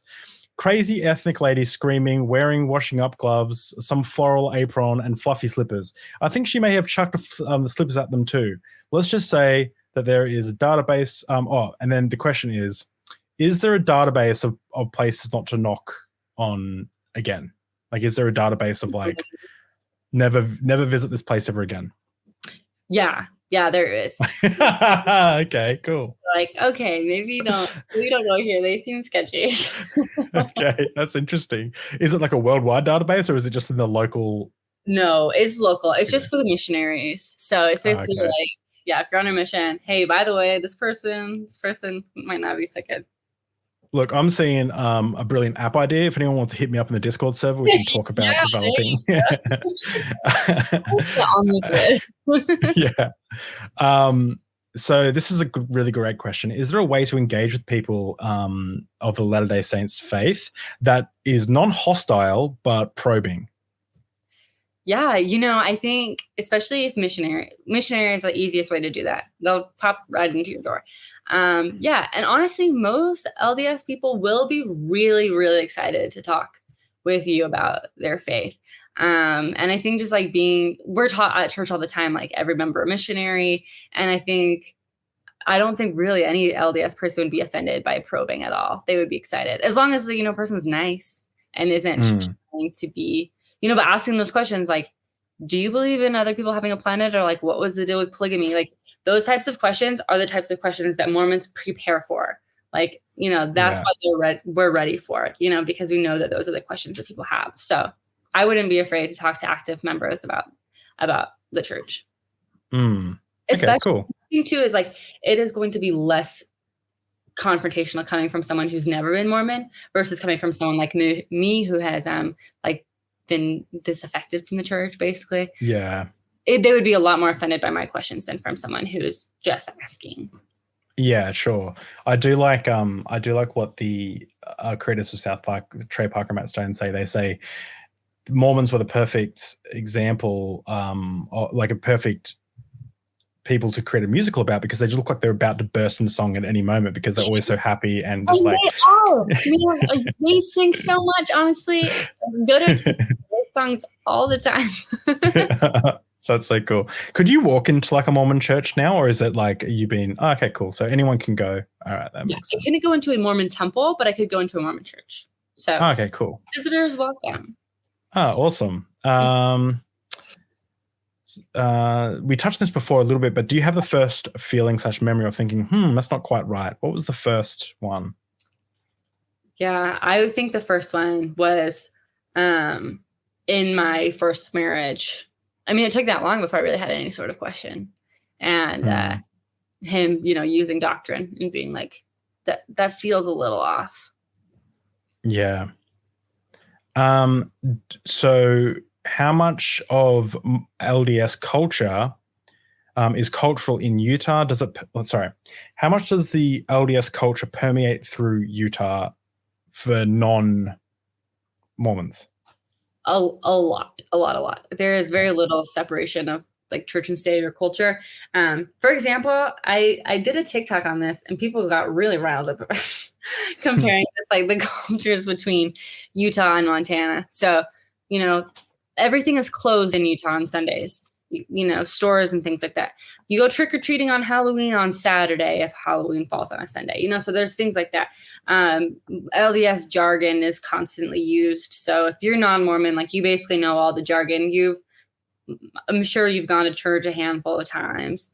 And it is changing. Like if someone wants to go live in Utah, I'm sure they would have a little bit of a culture shock. But in Salt Lake, I think it's 50% Mormon now rather than like 80. So we're like, changing really. But yeah, no, it definitely plays a big factor in like day-to-day stuff. And just like it's funny that you mentioned trick-or-treating there, because in my church, my and the Christian culture around Australia, it is seen as a very demonic event. Interesting. Like, I was wondering that when I said that. Yeah, it's like someone I live with who's renting a room off us. He used to live with someone who used to bring their fridge out, move it down the hallway, and block the front door because he didn't want the demonic spirits getting through.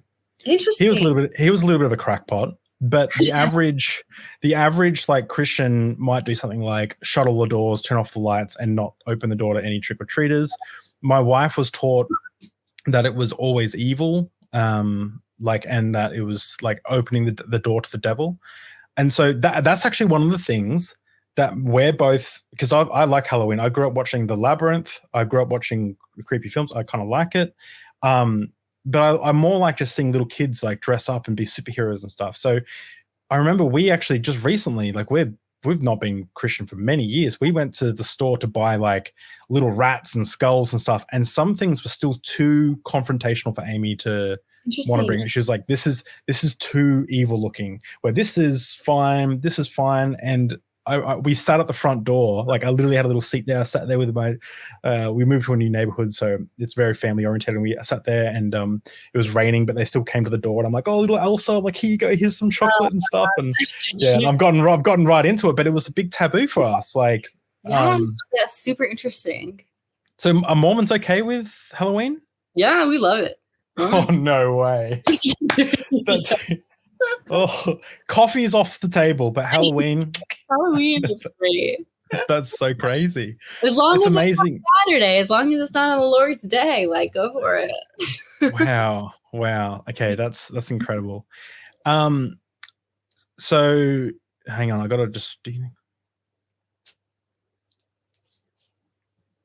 So do you think you believed in the character of God that Mormonism produced based on their theological beliefs about God?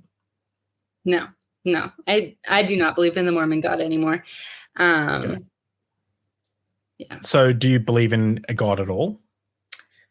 I don't think so. I'm much more open. I guess you could probably tell by my body language that I like pretty staunchly disbelieve in the Mormon God.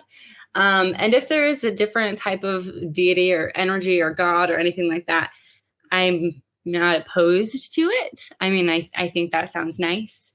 But I'm not so much that I'm like changing my behavior around worrying about, like a literal heaven or a literal judgment from a male anthropological, you know what I'm trying to, a male. I think so. I think we're on the same level of Jin. I think so. I'm kind of getting, exactly. I'm getting what you're saying, I think. But yeah, so like if there is a higher power in afterlife, bonus, awesome. Great. Yeah. But I don't necessarily think that that's something that I need to like be preparing for or be scared of or be changing my behavior for now. So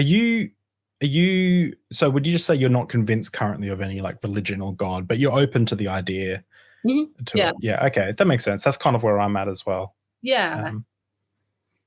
Yeah. So I guess I would just softly. Is it agnostic? Yeah. This isn't on the list, but this is a very personal question. Do you find it hard to say or to even kind of conceptualize the idea of like saying I'm an atheist or I don't believe in God? Is that like a hard thing to say or to confront, or is it, or are you like approaching it like it feels blasphemous still, but you don't really know why? It's like you want to have like a soft, like I don't hate God, I don't like hate the idea of a God, but I just not convinced of one. Like where do you kind of sit with all that? Well, the biggest thing I guess is I'm especially careful with using like the labels and things like that almost purely for like other people's benefit.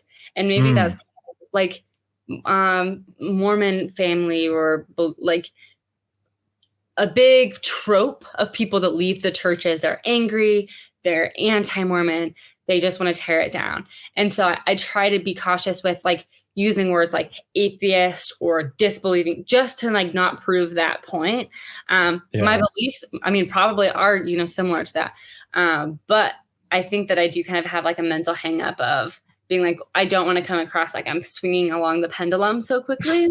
I know what you mean. It's I know what you mean. I think it's a there's always so many hang-ups when like, because you don't want to like prove them right or something when it's like, and there's all these like, but it's like, but at the same time, because if someone was to know what's in your brain, they would know, you know, how you are and stuff. And they would see that you're not just like going, you know, like an atheist, like slaughtering goats in your backyard and eating babies. Like you're just a regular person. But so I'm getting tongue tied, but the idea, I know what that feeling is like, to just feel like, I sometimes hesitate to tell people I'm an atheist. I always consider myself an agnostic atheist, but people have this idea that atheists are like, there is no God. I'm like, no, I'm just don't believe. I'm just not convinced of the existence of God. Yeah, I feel very similar. I'm open to believe. Like if you gave me a sufficient reason to believe, I would believe, but I can't lie to you. So interesting. I got two more questions, but interesting. It was the morality that was taught to me in church that had me reject it. So I was brought up to believe that always telling the truth was the right thing to do, to pursue righteousness. And I believed that truth was righteousness. So for me, when I started investigating the truth about like evolution and creation, or why I believe what I believe, all of a sudden my morality pushed back against staying a Christian. It was really weird. Yeah, no, I had a similar experience where it's like I'm being taught, and I think that's kind of why I'm you know, propelled to write and propelled to talk about this stuff, because my whole life it's like every member a missionary, share what you believe even if you stand alone. And so now I feel like I share what I believe even though I stand alone in my Mormon Utah community, you know. And I think it's like that same thing where it's like you've been taught this certain thing and now it's kind of working in the opposite direction, but it is the same like Mormon Christian values that you grew up with that end up kind of like hurting them. Life was one thing I have learned through all of this is just try to enjoy the ride, like, because like who says that you're not going to be like a bald-headed monk living in India in like 10 years and you're going to think back to just enjoy it. Like nothing's like just enjoy life, like go out for coffee or don't, whatever, like, you know, give your husband a hug. Like life's not that hardcore all the time, you know. What if anything would change your mind, like reconvince you of Mormonism? Okay, so I would, in order to believe that Mormonism is true, I think it would have to be like, I think I would honestly have to have what I was told happens in the temple, which is God literally comes down, and I would need a vision like Joseph Smith. I would need God to be like, okay, I'm back to talk to you. Here's a vision. So that would help me believe that it was true. But even then, part of my like deconstruction was, I don't believe the church is true. And further, I don't believe the church is good. I think the church is causing, I mean, there are good elements. Absolutely. There's nuance. But I think it's negative as far as like social issues causing harm. And so I think in order for me to see it as good, there would have to be a apology for racist bans. There would have to be full inclusion of LGBT folk and women, and just lots of reform that way. So are you talking about like the gays being allowed in the church? They will be allowed in the church. No way. You're living in a fantasy world. That's ridiculous. Absolutely. Can you imagine an equal society that would? So yeah. Oh jeez. Just in case anyone clips that, when I say the gays, that's ironic. Obviously, I an ally to. I love my my friends in the LGBT community. Well, Alyssa, it's been amazing to converse with you. It's been a really good time. I've learned so much about Mormonism. I feel like I could keep talking to you for ages. I will link all of your stuff down below. You've got a TikTok where you explore these kind of concepts. You're obviously an amazing writer. I've got the essays on your website. And of course, when your book is released, I'll put the link in the description for your book. And maybe we even do this again when your book comes out. But thank you so much for coming on the Deep Drinks podcast. And yeah, I'll talk to you another time. Yeah, thank you, David. It was really great chatting with you, and I had a really good time.